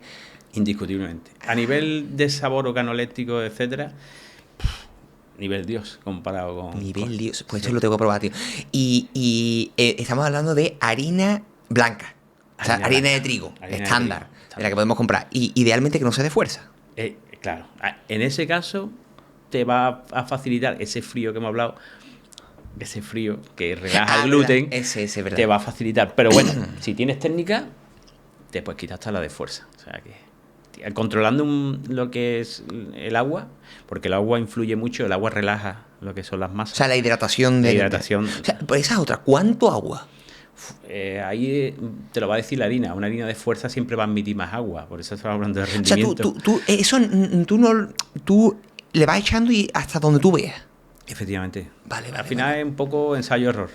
Vale. Pero bueno, para que nos entienda el personal, si no va a utilizar viga ni nada, el método de la panadería es siempre irse a un 60%. Un 60% al más o comienzo, y ya después tú vas añadiendo un poco más en función de la absorción que tenga la harina. Hay harinas que absorben más agua y otras harinas que absorben menos agua, sin colarnos nunca, porque si no al final nos sale ahí un aguachirri un poco complicado de elaborar, de trabajar, mejor dicho. Claro, claro. Pero te puedes ir a un 70, un 65, empieza con el 60 y después te vas al 70. Y después yo te he visto a ti también echarle sémola de trigo. Sémola para sí, fue correcto. ¿Eso es correcto también? O sea, eso es Sí. para que no se pegue. Para que no se pegue. Para poder trabajarle y estirarlo un poquito, ¿no? La sémola es un trigo duro y el trigo duro tiene mucha capacidad de absorber agua. Ah, vale. Y eso... Esa humedad la absorbe de la pizza, entonces te hace que no se te pegue. De hecho, yo cuando derramo aceite de girasol o algo, de oliva, o lo que sea, algún producto que haya líquido que se haya caído en la mesa, le espolvoreo la harina de la sémola, absorbe y después lo limpio y se recoge fácil. A mí la sémola me recuerda al serrín. Efectivamente, El sí. serrín cuando se echaba, cuando llovía y tal, y es curioso porque absorbe muchísimo lo que es la humedad. La humedad. Oye, Domi, ¿y tú, aparte de hacer pan, haces también pasteles, ¿verdad? Y bollería. Bollería, sí. Bollería en general, ¿no? Es una cosa que tenía ahí, ¿sabes? Da una buena pastelería, una buena bollería, y nos hemos metido de cabeza ahí. De hecho, un artículo que yo creo es el más vendido, ¿no? Es el famoso Domicao. Efectivamente. Que es un remake del bollicao, de ese bollicao. Que yo recuerdo, a mí mi abuelo, con toda su buena fe, pobre, me quería un montón, me daba bollicao por la mañana para desayunar. No me... Claro, ahora entiendo como con 12 años estaba hecho gordo como un sollo, tío. No puedes desayunar domicao, no, a lo mejor domicao sí, pero bollicao de esos, macho. Yo ahora lo pienso y digo, tío, qué ruina, ¿no? ¿Se puede hacer la bollería de una forma saludable, tío? Sí, se puede hacer absolutamente. Es un producto que, a ver, cuando tú le pones el cariño y la pasión y tal, pues tú intentas sacar un producto que te dé igual, que no sea tan rentable como una bollería industrial. Primero, materia prima, está claro. No es lo mismo una materia prima de un sitio que de otro. O sea, pues, me acuerdo de un reportaje que había sobre los croissants y tal. Digo, joder, qué más ha defendido el artesano que estaba preparando el croissant, ¿no? Porque decía, no, es que esto es lo mismo, pero que se hacía a gran escala. Digo, no, perdona, no es lo mismo utilizar mantequilla que margarina, ¿sabes? No Pero la margarina, exactamente, ¿qué es lo que es, tío? Bueno, es una mezcla y un batiburrillo de aceites vegetales, etcétera. Y la mantequilla sale de la leche. Desde la vaca. La vaca. Y la mantequilla es mucho mejor. Mucho mejor, es mucho mejor. Yo utilizo, a mí una mantequilla que me encanta y que le aconsejo a todo el mundo, la mantequilla clarificada, donde se ha quitado la proteína y la lactosa. Eso se utiliza mucho en la medicina ayurvédica. Mantequilla clarificada. Nosotros tenemos un producto de un pan, que es el Golden Milk, que está basado en la medicina ayurvédica, una bebida de la medicina ayurvédica, y lleva mantequilla clarificada. Y eso está buenísimo. Buenísima, tío, porque tiene, aparte que la estructura la ha perdido, es fácil de untar. Ah, claro. Y tiene todo el sabor. Es grasa, evidentemente, sí, claro. pero son grasas saludables y son grasas que te puedes tomar perfectamente. No hay que demonizar a un producto. La margarina, por ejemplo, yo la descarto absolutamente. Eso no me gusta en absoluto, pero la mantequilla es un producto que, la bollería nuestra es una mantequilla de primerísima calidad. Claro. De primerísima calidad. Por ejemplo, en el caso, para entender un poco el Domicao, ¿no? Que es un artículo muy famoso. ¿Eso con qué está hecho? ¿Cómo está hecho? Porque, por ejemplo, incluso estoy pensando en la crema de chocolate, ¿no? Que en la bollería industrial siempre nos dice el aceite de palma, el astral, que es lo que tienen, ¿no? Estos chocolates industriales. En tu caso, ¿cómo se diferencia el Domicao de todo eso? Pues, lamentablemente, el chocolate, todos los chocolates, cuando te metes azúcar, tú sabes, es un producto que... Pero el secreto del Domicao no está solo en el chocolate, está en la masa. Muy importante, ¿sabes? Porque al final, bueno, una crema de chocolate puede diferenciarte entre una crema y otra. El sabor impresionante, un sabor impresionante, donde vamos a tener un producto que es totalmente diferente. Pero nuestro secreto, evidentemente, está en la masa. Eso, en la masa, ¿eh? En la masa. La masa es una masa que ha fermentado de puta madre, que tiene masa madre, claro, que no utiliza aditivos. O sea, que es un producto que no te va a perjudicar en absoluto. Para que ese aditivo, entendemos, para que se conserve un montón de tiempo, ¿no? Efectivamente, para que se... Eso está hecho del día. Del día, te dura 3 o 4 días porque es un producto que está bien elaborado, ya está, ¿sabes? Que no, y es un producto que está bien elaborado, pues se mantiene. 3 o 4 días, que no se mantiene más. No, claro, no. Ahí empieza a degenerarse el chocolate y a degenerarse lo que es el pan. O sea que... Claro. Pero es un producto que está vendiéndose muchísimo, que está teniendo una aceptación increíble y que sobre todo recuerda a esa primera bollicao que nos íbamos cuando éramos pequeñitos y que nos comíamos y que nos gustaba tanto, que era de día a día precisamente, porque después ya empezó a darle una fecha de caducidad mayor.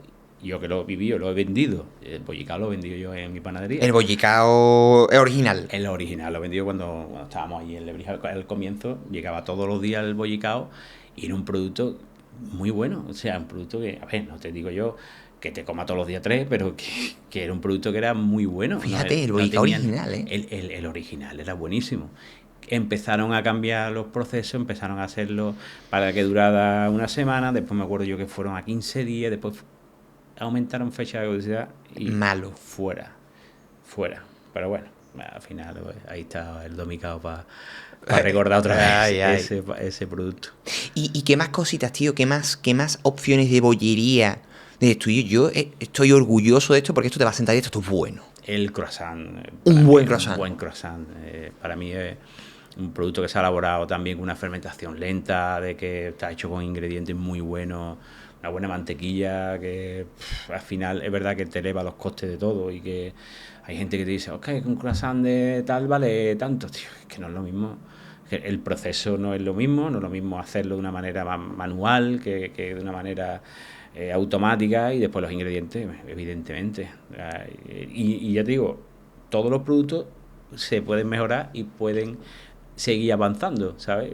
Pero para mí uno de los que más me gusta es el croissant. Siempre he querido tener una buena bollería, me parece que es el complemento perfecto a una buena panadería. Tú puedes quitar, yo qué sé, la tarta de queso, lo que tú quieras, pero el complemento de una buena panadería siempre ha sido un buen pan y una buena bollería. Claro. No me cabe la menor duda. Es que, fíjate tú que lo que me estás diciendo es la importancia de los ingredientes, siendo uno de los ingredientes más importantes el tiempo. Efectivamente. Ahí está la clave. Es que el tiempo es un ingrediente más, por lo que tú me estás diciendo. Porque en el momento en el que empezamos a quitar tiempo de la elaboración, empiezan los problemas. Empiezan los problemas porque... Y todavía se tiene que investigar muchísimo más de lo que ocurre dentro de porque te llevaría sorpresas increíbles. Cuando tú fermentas un producto, el producto cambia, como hemos hablado antes, ¿no? Es un producto totalmente diferente porque hay unas reacciones que se tienen todavía que estudiar más y estoy completamente seguro de que incluso hasta la misma bollería no tiene nada que ver a nivel nutricional una con otra. Lo que pasa es que hoy en día es muy complejo de analizar bollería porque el que está en el foco, el que ha estado en el foco siempre ha sido el pan. Pero estoy completamente seguro que tú coges una bollería industrial y una bollería artesanal, vamos a irnos no a industrial o artesanal, sino una que ha fermentado bien, claro, una que ha fermentado correctamente, sí, que... y estoy completamente seguro que lo analiza y no tiene nada que ver. Segurísimo. Es que ese puede ser el tema que explique la mayoría de las diferencias, ¿no? No tanto que esté hecho por una máquina o por un hombre, ¿no? Sino que, oye, ¿qué clase de ingrediente estás utilizando y cuánto y cómo lo estás fermentando? Sí. Con esos dos factores, casi que explicas, pues fíjate, pues todas las diferencias. Lo ¿no? explicas todo. Primero, porque también tenemos que tener en cuenta de que cuando tú buscas la calidad en un producto, tú el proceso, bueno, vale, muy bien, pero no busca tanto rentabilidad como la calidad. Claro. O sea, yo te lo puedo hacer a mano o a máquina, vale, pero yo quiero que salga el mismo producto. Y quiero calidad. Claro. Si esa calidad no existe, yo busco rentabilidad, ya no iríamos a otro tipo de negocio. Pero porque yo creo, ahora hablaremos de negocio, yo creo que no tienen por qué ser excluyentes, ¿no? Es decir, tú puedes hacer un Seat Ibiza o puedes hacer un Mercedes-Benz y ambos pueden ser igualmente rentables o incluso el más caro puede ser más rentable, ¿no? Es decir, el de más calidad, quiero decir, hacer un producto de más calidad, ¿tú crees que es menos rentable? Yo creo que sí. Yo creo que sí, por la materia prima. Porque llega un momento en el que la gente no va a pagar. No va a pagar. No va a pagar. Hay veces que nosotros hemos tenido productos que... es que hemos dicho, ostras, pues nosotros hacemos su escandallo y tal, y le hemos puesto precio al producto, y, eso, a ver quién va a poder pagar esto, ¿no? O él no solo va a poder pagar, sino lo va a entender. Porque cuando metemos nosotros un producto, el personal tiene que tener en cuenta que no solo la materia prima, está los derechos laborales de cada trabajador que está implicado dentro del producto. Es decir, si yo tengo una cafetería y mis empleados están por convenio, como debe de ser en todos los convenios, ese precio tiene que repercutirlo en el producto para que sigamos manteniendo el trabajo, ese puesto de trabajo de esa persona que está dentro de una cafetería o está haciendo el pan, etcétera, etcétera. Cuando compras un croissant, no solo hay que ver que el precio sea de 1,90 o 2 euros, ese precio es el precio justo que hemos creído que merece el croissant, porque ahí está la materia prima, la manera de elaborarlo, está el señor que está en la cafetería que tiene que alimentar a su familia, sí, y está el señor que está en la panadería haciéndolo. Todos los costes indirectos, ¿no? De lo que lleva un negocio, vamos. Efectivamente, porque muchas veces dice, es que hay que vale... Y después vamos a la calle y los trabajadores, los derechos de los trabajadores. Pues claro que tiene que tener, pero defiende los productos que están ese precio en el producto. Claro. Porque están manteniendo a todos esos trabajadores, porque están comprando un producto y le estás pagando a él su sueldo, le estás pagando al otro su sueldo, le estás pagando, ¿sabes? Y eso es muy importante, ¿sabes? Para que tengamos a trabajadores de calidad, tengamos a gente que esté contenta, ¿sabes? Y no vayamos a esa precariedad laboral que muchas veces se nos llena la boca. Oye, no encontramos gente. Claro, no encontramos gente porque queremos vender la tostada a 1 euro, lo aseguramos 2 horas y está el tío allí 20. Pero la tostada vale 1 euro. Pero si tú repercutes el trabajo de 8 horas de este señor o esta señora en la tostada, ya tienes que ir a 2 euros. Y el cliente ya... es que el cliente no lo va a entender. Pues si no lo entiende, pues no vendemos tostada y nos dedicamos a otra cosa. Y hablando de venta, Domi, ¿tú cuánto facturas? Pues nosotros, eso fue otra cosa impresionante, porque pasamos de un obrador muy pequeñito. Cuando ganamos el premio estábamos facturando alrededor de 800.000 euros. ¿Esto es al año? Al año. Ojalá fuera. Bueno, sí, todo se andará, ¿no? No, porque la cosa iría viento en popa. Todo se andará. Pero el año pasado cerramos un 2,5 millones de facturación, sí. Vendiendo pan, ¿eh? En un año, ¿eh? Sí, el cambio ha sido en un año. O sea, ¿en un año? En un año. ¿Triplicar la facturación? Sí, estructuralmente eso es un ostión. ¿Pero en un obrador? En un obrador. O sea, no, perdona, cambiamos el obrador, abrimos en Sevilla, porque el obrador lo teníamos que ampliar para abastecer Sevilla también. Y claro, estructuralmente eso no hay quien lo soporte. Eso es un cambio tan radical que ya no solo vamos al pan. ¿Cuánto está aprendiendo uno a nivel administrativo, de contabilidad, de gestión de empresa? Claro. Está haciendo uno un doctorado, realmente, porque ya te metes en contabilidad analítica, etcétera, etcétera. Y eso fue también durísimo de llevar, durísimo. Tío, pero qué alegría, de verdad, este crecimiento tan fuerte, y espero que se siga manteniendo por muchos niveles que veamos abiertos, ¿no? Es que ello hace falta referentes de empresarios que le vayan bien. Es que en este país, tío, hay vida más allá del funcionariado. Efectivamente. O sea, ya está bien, ¿no? Hombre, y la verdad que yo, sinceramente, no me he sentido nunca empresario. Jamás. Porque yo he disfrutado lo que he hecho. Oye, es mi manera, mi sustento, evidentemente, pero no tenía nunca en la cabeza eso de ser empresario. ¿Verdad? Que tengo mis socios, sí, empresarios, y tiene esa visión que a mí me falta, ¿no? Pero mucho.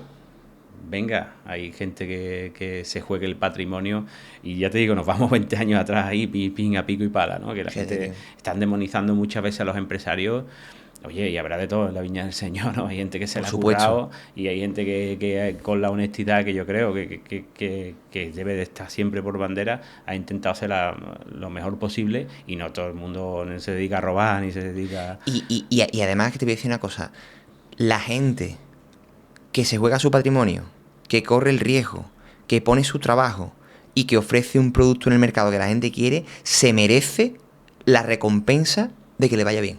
Absolutamente, yo creo que, hombre, por lo menos que le vaya bien, que no tenga ahí, sino que viva bien, Y de ganar dinero y de ganar más dinero que el otro, que no corre ese riesgo, que no pone ese trabajo y que no ofrece ese producto que la gente quiere. Y eso, al que no le guste, pues, macho, pues la vida es así. Y creando empleo de calidad. Y creando empleo. Muy importante. Y de calidad, que eso es muy importante. O sea, es que, tío, la gente es muy envidiosa, tío. Muy envidiosa, es que... Y te hace comparaciones, pues este es mejor, pues el otro... Si no es cuestión de mejor, no seamos tontos, no caigamos en la trampa.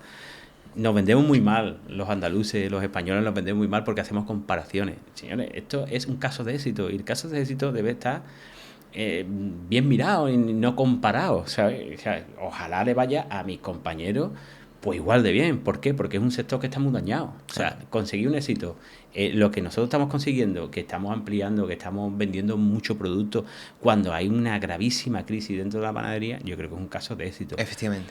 Y si hay un compañero que le sirve mi experiencia o le sirvo de ejemplo sin que yo sea nada, vamos. Bueno, tú eres el mejor panadero del mundo. Sí, ya, pero que no me creo tampoco, ¿me entiendes? Que yo... Sí, al final sin apelar al ego. No. Pero bueno, que te sirva como ejemplo, un referente. Oye, pues... Pero oye... Pues coño, estamos creando, estamos siguiendo, estamos dándole continuidad a una profesión que lleva con nosotros miles de años. Y ojalá haya muchos Domiveles con otro nombre y que esto... Porque aquí hay mercado para todo el mundo. El buen pan tiene mucho mercado. ¿Por qué? Porque hay mucha población que demanda buen pan. Claro. No es, yo qué sé, abrir un restaurante o un bar que hay 500. No, hay mucha población y hay poco buen pan. Entonces necesita eso. ¿Tú tienes delivery, tío? ¿Delivery? En reparto a domicilio. Sí, en Globo. También tienes, ¿no?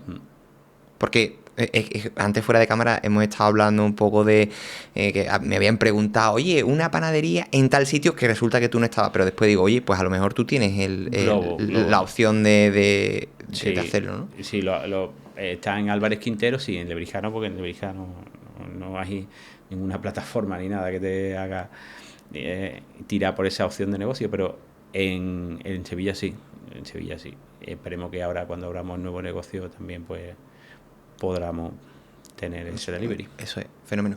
Oye, y hemos dicho facturación, ¿cuál es el margen bruto medio? Ahí todavía, digamos, en el mundo de la panadería, si lo haces bien, está un muy poco margen, un 10-20%, depende del producto. 10-20%. Sí. Al final más o menos como la hostelería. Estamos hablando margen...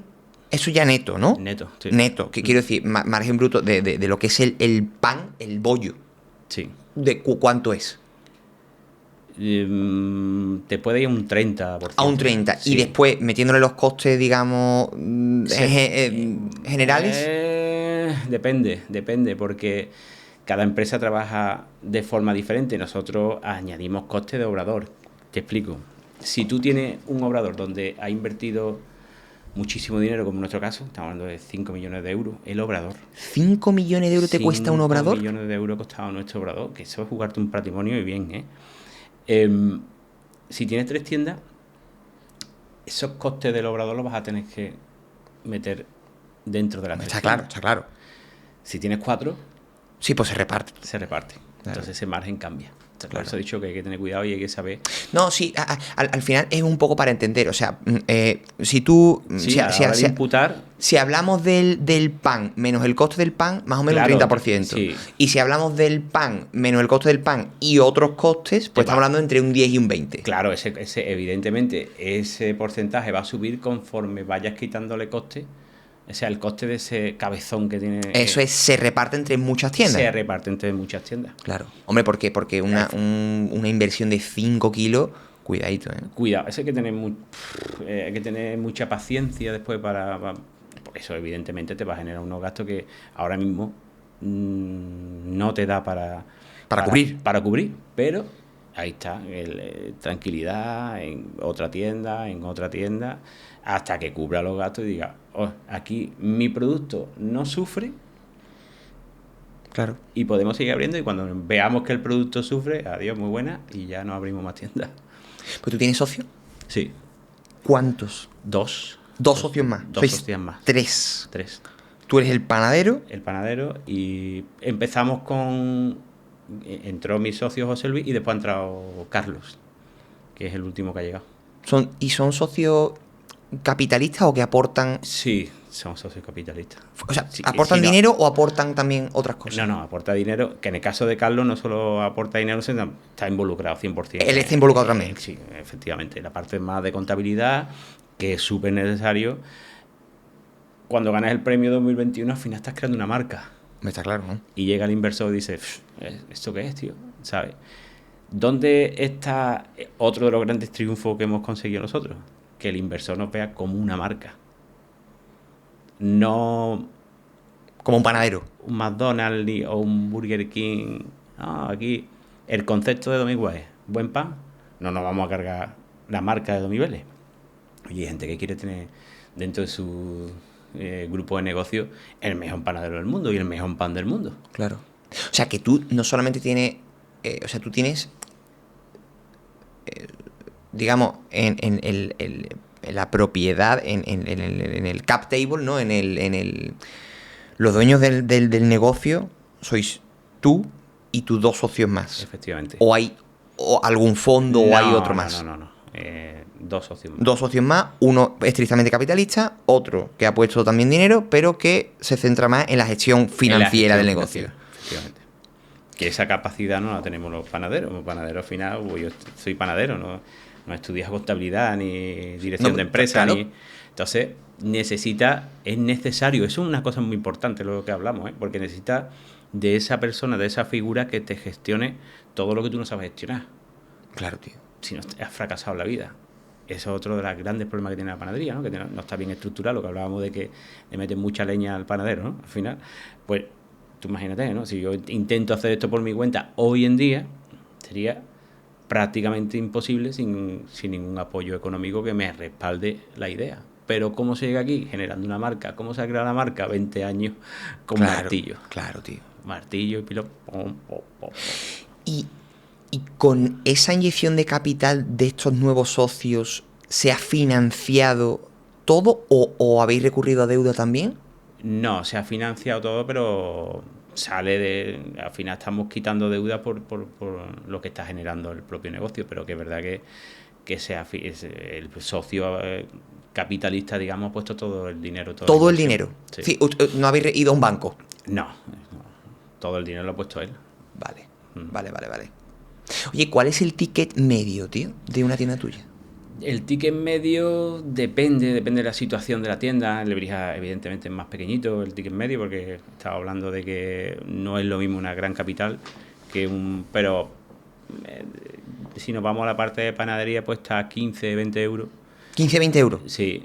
Y si nos vamos a la parte ya de cafetería, pues se dispara, te va a 40 euros, un ticket medio, donde toma un café. Ostras, 40 euros, sí, está muy bien, ¿eh? Está muy bien porque hay una sinergia. En el caso nuestro hay una sinergia. No estamos hablando de un restaurante. Ojo, te explico. Si tú te vas a comprar pan, te llevas y te tomas el desayuno. Y el desayuno también te va a hacer comprar pan. Claro. O sea que ahí... Y no te lleva pan a lo mejor para una vez. Claro. Te lleva pan para toda la semana o para 3 o 4 días. Yo tengo clientes que pasan todos los viernes y se llevan ya súper ticket medio, pero una media puede ser. O sea, una media de productos, el pan, evidentemente, el ticket medio baja. Hombre, o sea, 15 o 20 euros en pan. Solo en pan, ¿eh? En pan. Es que hay gente que... Es una de las cosas buenas que tiene nuestro pan, que tú puedes congelarlo perfectamente y los vas. ¿Y te aguanta bien? Y lo aguanta bien, incluso te dura varios días. Es increíble cómo se equilibra y cómo puedes tener una venta muy lineal con un cliente que viene... hay clientes que vienen por semana, otros por cada 3 días, ¿sabes? Pero es curioso cómo está lineal, cómo se va compensando Y a mí es una de las cosas que me da más tranquilidad, ¿sabes? Que tiene una venta lineal y que yo hago 20 hogazas de pan y 20 hogazas que se va a vender. Que se venden, tío. Porque tú imagínate que fuera un negocio inestable, donde el ticket medio varíe según en función del día, eso sería una... O sea, que tú no tienes ruina. apenas estacionalidad. Tú vas... Sí.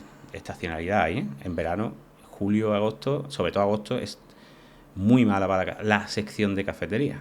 Claro. No el pan, pero sí la sección de cafetería. El pan es el que menos sufre. Claro. Ahí no sufre tanto. ¿Y tú vendes todo lo que haces? ¿Vendes todo lo que fabricas? ¿Todas las unidades? Sí, la merma ha puesto un 2%, un 3%. Eso es genial, ¿eh? Que hay mucha gente detrás de esto. Está la coordinadora de tienda que se encarga de que esa merma no supere ese 2-3%. La coordinadora de tienda que tenemos, por eso digo, hay que estar muy bien estructurado. Es la chica, en este caso Cristina, que se encarga de toda la gestión de las tiendas y que controla esa merma y que hace que llegue al obrador, oye, mira, me tenéis que recortar de esto, pues hacer más de esto, ¿sabes? Y eso se da una tranquilidad. Imagínate, yo me tengo que dedicar solo a producir, a ir más de más, a crear nuevos productos, porque sé que hay alguien que ¿A me lo está tuyo? controlando, a lo mío. Qué maravilla, ¿eh? Es una maravilla. ¿Cuánta tranquilidad da eso? Tremenda. Eso es... Oye, tío, ¿y estas ventas son orgánicas o tú, por ejemplo, ahora que está muy de moda el tema foodie, ¿tú haces muchas colaboraciones? Sí que hago colaboraciones. Sí, haces colaboraciones también. Colaboraciones, ojo, yo jamás he pagado un euro a nadie por una colaboración. Uh-huh. Se propone, es que al final es una sinergia en la que ambos salen beneficiados. Y yo no estoy en contra en absoluto de que haya alguien que vaya a la cafetería y pruebe nuestro producto. Evidentemente, los productos no se los vamos a cobrar. Claro, claro. En ese caso, Sí, pero vamos, que es una colaboración. No he pagado nunca a nadie, jamás. O sea, que tú realmente en publicidad como tal no gastas mucho dinero. No. No inviertes mucho. Es de forma orgánica con la marca, con el pedazo de marca. Efectivamente. O sea, ¿para qué vamos a gastar? Qué potencia, ¿eh? Es que, tío, es lo que tú dices, que una marca se tarda mucho tiempo en forjar, pero es que después es una bomba, ¿eh? Es una bomba. Yo no voy a un medio de comunicación y le digo, oye, mira, te pago para que me saque porque vamos a abrir 0. Eso te lo puede decir todos los medios de comunicación. Jamás he pagado un euro. Qué bueno, tío. ¿Por qué? Porque al final necesitan noticias y nos retroalimentamos uno del otro y tenemos esa sinergia que yo creo que nosotros somos una marca que somos potentes, que tenemos unas redes sociales que son potentes, que yo creo que tiene mucha visibilidad. Joder. ¿Sabes? Entonces, eso yo creo que beneficia a ambos. Y no sé, el tema ahora está muy de moda, ¿no? El tema de los food y tal, y los Instagram están muy mal vistos, no sé por qué. O sea, yo creo que al final la cuestión es simplemente una cuestión de honestidad. Yo creo que son personas que hacen un trabajo como cualquier otro, y en su caso es promocionar un restaurante. Yo creo que el tema está en que hay muchos de ellos que para los que todo está bueno, entonces claro, al final pierdes credibilidad, o que no son explícitos en que algo es una promoción, ¿no?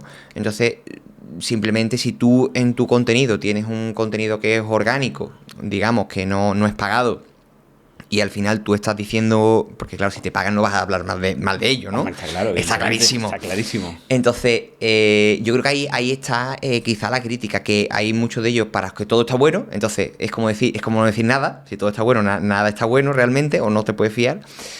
Y que tú no eres honesto, ¿no? Si tú eres transparente y dices, oye, yo hago un trabajo que es un trabajo de promoción, esto es una promoción. Y esto no lo es, ¿no? Pero yo creo que el público seguía mal. Yo creo que debe ir al local y desde su propia experiencia sacar conclusiones. Al final, mi percepción o mi forma de ver la gastronomía no es igual a la tuya. Claro. Ni yo estoy en lo correcto, ni tú estás en lo correcto. Es simplemente gusto. Si no me gusta, no voy más. Y ya está, simplemente. No me gusta el producto, pues no me lo llevo más. O me han vendido una cosa que no es, pues ya está, no la consumo más. Pero tampoco se trata de hacer una crítica brutal, sino mi percepción de esto no es la que yo esperaba, y ya está, no pasa nada. Y yo puedo estar en el error. O sea, no tenemos razón. Duda. Y hoy en día pues tendemos a ver y no sacar nuestras propias conclusiones, que es lo suyo, y allí y ve, ¿sabes? Y no haría falta que nadie nos estuviera contando por redes Si sociales está bueno o no. lo bueno que está esto o lo bueno que está esto. A mí me gusta, por ejemplo, yo soy muy de cuchareo, de lentejas, y sin embargo hay veces que no entiendo ciertos platos de la alta cocina, no lo veo, pero hay gente que sí le gusta esos platos de alta cocina. Respeto, y se acabó. Claro. Y ya está. Y las lentejas me las como yo. Sí, pero yo creo que al final es una cuestión no de gusto, sino de criterio. De criterio. O sea, es como si tú al final, siendo un conocedor de la panadería y la bollería, tú ahora vas a no sé, al Mercadona, me dices que un pan blanco Bimbo es un gran pan. Y dices yo, Domi, no me la juegues, ¿sabes? Porque tú tienes un criterio y tú sabes, y tú me has dicho que este pan que tiene esa fermentación larga, que tiene estos ingredientes buenos, es bueno, y me está diciendo que el industrial ese es bueno también, ¿no? Y no puede ser. Eso no puede ser. Eso no puede ser. Eso, yo creo que por ahí va el tema. Incongruente totalmente. Aparte de que hoy en día yo sinceramente no estoy capacitado para vertir una opinión sobre algo que no conozco. En mi caso, mi producto, cuidado, que un producto que se desconoce. Hablábamos de que se había perdido el gusto por el buen pan, ya no se sabía lo que era un buen pan, incluso hasta con el aspecto no podía engañar. Entonces, a un profesional le choca mucho ciertos comentarios, ¿no? De cierta gente. Pues he estado aquí y tal, igual, y mira qué pan más bueno, y mira qué. Hostias. O sea, hoy todos sabemos de todo, por lo que se ve, ¿no? Es como si yo a Nadal le digo, no, a mí el doble que hace Nadal no me gusta, ¿no? O la dejada que mete. ¿Qué coño estamos hablando, tío? Claro. Cuando tú hablas con profesionales te chirría muchísimo. Entonces tenemos que filtrar ciertas cosas y saber, porque hay mucha información en redes sociales y esa información tenemos que filtrarla, porque ya te digo que vamos por mal camino. Bueno, el espíritu crítico brilla por su ausencia, ¿no? Brilla por su ausencia. Tú abres TikTok, el magnesio es bueno, el magnesio es malo, me tomo el NAD, me tomo resveratrol, ahora no, ahora tómate la proteína antes, tómatela después. Joder, es que es una sobreinformación que es imposible de sobrellevar. Totalmente. Oye, Domi, ¿cuántas tiendas, estamos ahora marzo 2025, cuántas tiendas vas a abrir este año, tío? Pues la idea es 2. 2 tiendas, o sea, tampoco un ritmo de apertura brutal, poco a poco. Yo creo que la idea 2. No, es que no es imposible llegar. La próxima, Pajes del Corro. Pajes del Corro, y la otra es la que tenemos duda, la localización, que no sabemos realmente. Primero arrancamos una porque es muy complejo elaborar este tipo de panes y no podemos irnos a una apertura súper rápida porque te destrozaría la producción, y yo ahí cogería por el pescuezo al contable y digo, escúchame, aquí lo siento, pero aquí se abre conforme vayamos controlando la producción. Claro. Y la producción tiene unos tiempos de adaptación, porque cada vez que abrimos una tienda nueva tenemos que adaptar la producción. Y eso es muy complejo. Entonces tenemos que ir muy lento. Esto no es abrir 200 panaderías ni 200 puntos de venta, porque tenemos que adaptarnos. O sea, el factor limitante es la producción. Sí, la producción. Yo me tengo que adaptar a la producción para que salga el mismo pan en Lebrija, que estamos haciendo ahora, salga también Pajes del Corro, por ejemplo. Está clarísimo. O sea, si queremos tener calidad, tenemos que controlar la producción. Y porque ahora mismo, por ejemplo, el pan de Álvarez Quintero sale de un obrador. No, el mismo que sale en Lebrija. O sea, sale de Lebrija y va allí a Álvarez Quintero. Eso es, el obrador grande, digamos, está en Lebrija, sí. Y Lebrija surte a todas las tiendas. A todas las tiendas. Y entonces, el tú abrir una tienda nueva te supone a ti una nueva demanda que no sabes muy bien cuál es, y que tú tienes que prever de la mejor forma y adaptarte a ella. Efectivamente. Entonces, no puedes tener 2 aperturas, y más cuando ya tienen un nombre, que se conoce, que sabe que va a abrir, porque ha sido poner que vamos a abrir en Pajes del Corro y tenía 127.000 visualizaciones y cerca de 3.000 me gusta, ¿sabes? Eso son ventas aseguradas, ¿no? Entonces, hay que tener un cuidado, para que el producto no sufra, y una siguiente apertura generaría un estrés dentro de la producción que no podríamos soportar. ¿Cuándo la abriríamos la siguiente tienda? Pues quizás más a otoño. Seguro, otoño. Claro. Sí, segunda mitad del año ya. Aparte que hay que hacer un proyecto que no te da tiempo realmente a abrir más tiendas. Claro. Y menos mal que está el proyecto. Y que va, porque me da a mí ese respiro a la hora de tener la producción controlada. ¿A ti te ofrecen 10 kilos cash hoy por tu negocio y tú vendes? Si te soy sincero, no. Porque yo creo que mi negocio tiene mucho recorrido y me costaría mucho desprenderme. Bueno, vamos a hacer una cosa, un punto y aparte. Si me quedo controlando la producción y sabiendo lo que está ocurriendo en el negocio, lo aceptaría. Claro. O sea, Por mi porcentaje, ¿eh? Ojo, que por supuesto. Por tu parte. Pero si es 10 kilos y te largas, y adiós todo lo que he hecho, me costaría, ¿eh? Sí. Pues entonces, O sea, a ti lo que te importa realmente es dar un buen pan a la gente. efectivamente, yo me levanto todas las mañanas y lo primero que hago es recibir un vídeo de cómo ha salido la producción. Este descanso, sea en vacaciones o pase lo que pase. ¿Un vídeo? Un vídeo donde veo todos los panes que han salido. Yo visualmente puedo corregir muchísimas cosas. Porque ya te ha dado la experiencia, te ha dado esa capacidad. Evidentemente no lo estás probando, ¿no? Eso es lógico. Pero tengo que tener control sobre la producción porque si no, a mí me sale... Esto es que es una cosa que yo lo explico muchas veces, pero hay gente que le cuesta entenderlo. Yo meto 10 goles, soy delantero centro, meto 10 goles y fallo un penalti y me acaba de reventar los 10 goles que he metido.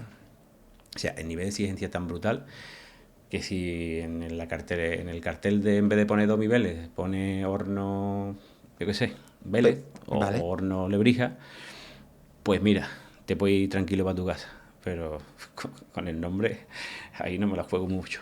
¿Es tu firma? Es mi firma, sí. O sea, si me vas a dejar ahí, vale. Si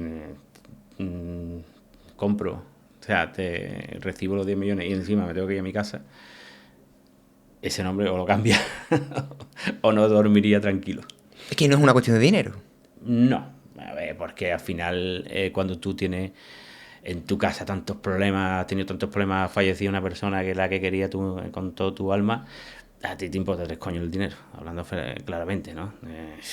Tú valoras el que todos los días te levantas, el que todos los días hay una puesta de sol, el que y habrá gente que me crea y otra gente que no, pero quien me conoce, que son mi mujer y mis hijos, sabe perfectamente que me importa 3 pitos el dinero. Si fuera por dinero, estaría en otro sitio, seguro, vamos, seguro. Porque cuando te llega un inversor, te puede llegar otro y te puedes ir a tu casa y se acabó. Pero no, el dinero en mí no manda en absoluto.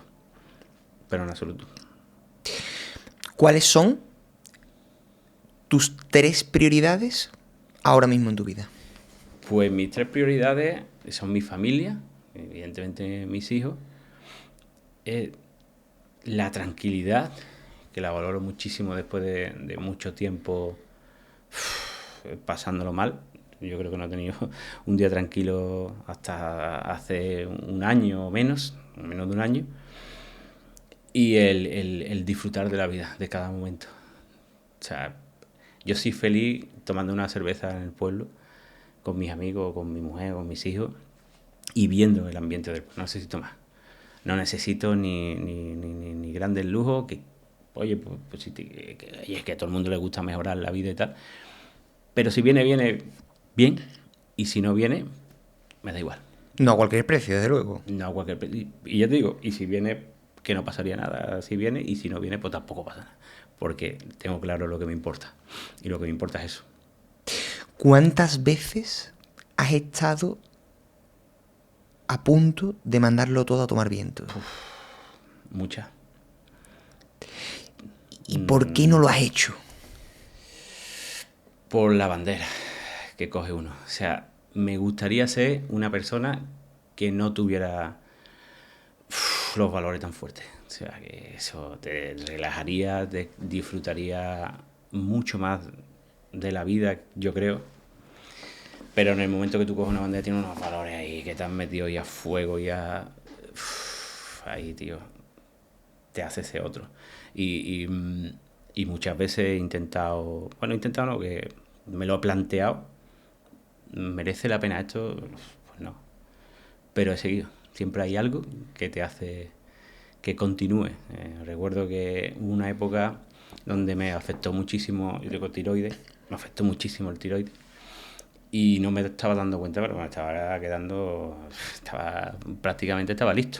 O sea, que estamos hablando de que el tiroides, el máximo es 4 en la TSH y yo tenía 190. O sea, como... Y llegó un momento que no podía coger ni la mano se me dormía, no podía coger ni la cuchara.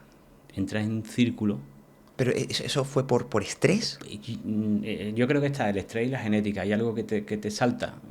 ¿No? Tú tienes genéticamente, estás predispuesto a algo y te salta por el estrés. Entonces yo hacía 5 días ejercicio, estaba haciendo taekwondo y tal, 5 días a la semana. Sí. Trabajaba, empezaba a las 12 de la noche, o sea, imagínate, dormía de día y mal, y entré en ese círculo, me quedé en 68 kilos, creo que fue 67 kilos, súper delgado, la ojera reventada, parecía que me habían echado 40 años encima, y no me estaba dando cuenta, pero era la fuerza de voluntad la que me mantenía en pie. Claro. La fuerza de voluntad. De haber cogido el testigo de tu padre. De haber cogido el testigo de mi padre, sí. O sea, a mí mucha gente me dice, ¿qué es lo que...? Bueno, uno tiene muchos defectos, muchísimos defectos, como todo el mundo. Pero si me preguntan, ¿qué virtud es la...? Yo creo que es la honestidad, tío. Porque al final la honestidad implica muchas cosas, implica tener valor y el no rendirte a la primera y seguir con el trabajo que había continuado. Solo y exclusivamente por darle valor a la profesión, que es la profesión de tus padres. Si tú le pudieras dar hoy día, pudieras asomar por una ventanita y darle un consejo al Domi de 22 años que heredó esa bandera, ¿qué le dirías? Pues sí, es una pregunta difícil, tío. Me lo tendría que pensar muchísimo, pero quizá le hubiera dicho que hubiera cogido otro camino, tío. Fíjate. Sí. ¿Por qué? Porque lo normal es que no hubiera soportado esto. O sea, me podría haber costado hasta, yo qué sé, hasta mi vida, tío. Del sufrimiento. Pero también te queda el que todo lo que has hecho, hasta donde has llegado, no hubiera existido. Joder, tío. Y claro, yo ahora mismo soy feliz, tío. O sea, que es un punto, una cosa agridulce de decir, mira, no vayas por ahí, Domi, te estás equivocando, porque vas a pasar el calvario, porque fue un calvario. Tú has pasado un calvario. Mal. No tener ni para comer. O sea, calvario económico. Económico y sentimental. Sentimental, a nivel de salud. Absolutamente. Yo no sé cómo estoy vivo. Sí. Y eso que antes lo hablábamos, que tú luces estupendamente. O sea, tú tienes 47 años, Sí. pero tú tienes un aspecto muy bueno. Sí, porque me he cuidado siempre, he intentado estar muy centrado mentalmente, me he cuidado, bebo poco, no fumo, hago mucho ejercicio y tal, pero eso es lo que me ha ayudado al final, ¿no? Y tu familia, ¿sabes? Que al final tu familia es la que tiene el apoyo, pero hay veces que dices tú, tío, ¿esto qué es, tío? ¿Por qué Ya está haces bien, ¿no? esto? Ya está bien. No, tengo una anécdota, es que están haciendo mi hija esto y yo con el tasador, tío, hablando por teléfono, tío, pero tenías que estar... ¿Con el tasador? Tenía que coger el teléfono al tasador porque yo sabía la importancia que tenía esa llamada. ¿El tasador de qué? De la vivienda, en este caso, tío. Ah, de una vivienda. Sí, de un local, vamos. Pero hay gente que no lo entenderá, pero el anuncio de Vodafone que está el tío operándose y está con, con el teléfono que lo están llevando, pues igual, tío. Madre mía. Lo pasé muy mal, muy mal. Mi mujer lo sabe, vamos, la que lo sabe, y mis hermanos, evidentemente, pero que mi mujer lo sabe, madre mía. Un disparate. Dice que no hay mal que 100 años dure. Sí. Ni cuerpo que lo resista tampoco. Sí, y no guardas rencor ni en absoluto, tío, y tu mente se limpia y olvidas absolutamente. Tiene la capacidad de olvidar y tiene la capacidad de seguir adelante y de, aquí no ha pasado nada, parece que no ha pasado nada. Pero como tú te pongas a recordar, dices, madre mía, o sea, que cuidado. Madre mía, tío. Y en esta aventura, en este calvario, ¿cuál es el mejor consejo que te han dado, Domi? El mejor consejo, he recibido muchísimos consejos porque al final la experiencia te hace abrir y escuchar lo que hablábamos. Pero el no decaiga, el cree en tu, ¿sabes? En tu objetivo, eso yo he tenido mucho apoyo de mis hermanos, ¿no? Y se lo agradezco muchísimo, y ese apoyo se nota muchísimo. Tiene la familia alrededor, siempre te he dicho, Dios mío, pues tú eres un tío que lucha, que no sé qué, porque tú no te crees nada, tío. Cuando tú no te crees nada, incluso te crees inferior a los demás, ¿sabes? Que es como una cosa que la gente no puede llegar a entender, ¿no? Porque Sí. hay veces que todo el mundo tenemos miedo, tenemos dudas, no sabemos por dónde vamos, pero ese punto que te dice, venga, sigue, tío, continúa, que tú puedes, que eres un gran profesional, que eres una persona honesta y tal, pues tú no te lo crees, pero así te lo dicen, pues te viene arriba y sigue y continúa. Y esa charla que tenemos, esa manera de tener la relación que tenemos especial entre mis hermanos, mi mujer y tal, que somos una gente que estamos muy unidos, tío, y que vamos todos a una, no somos una familia común por una desgracia que nos unía. Una desgracia que nos ha unido todo al final te hace que sea una piña, y eso te ayuda muchísimo. Muchísimo. O sea que... Domi Vélez, tío, qué honor estar aquí contigo, qué alegría que hayas venido hoy. Muchas gracias. A ti por invitarme, por supuesto. Para que la gente conozca un poquito más de Domi Vélez, ¿no? No solo el que sale con la barra, con la baguette, con el croissant, con el domicao, sino que detrás hay una historia. Una historia bien potente, ¿eh? Bien potente, y hay que contarla para que se sepa todo un poco, yo creo. Muchas gracias. A ti. Y a todos vosotros, muchas gracias una semana más por darnos lo más valioso que el ser humano tiene, vuestro tiempo y vuestra atención. Espero que la charla con Domi os haya gustado y os emplazo a vernos, si Dios quiere, la semana que viene. Os mando un fuerte abrazo. Que Dios bendiga.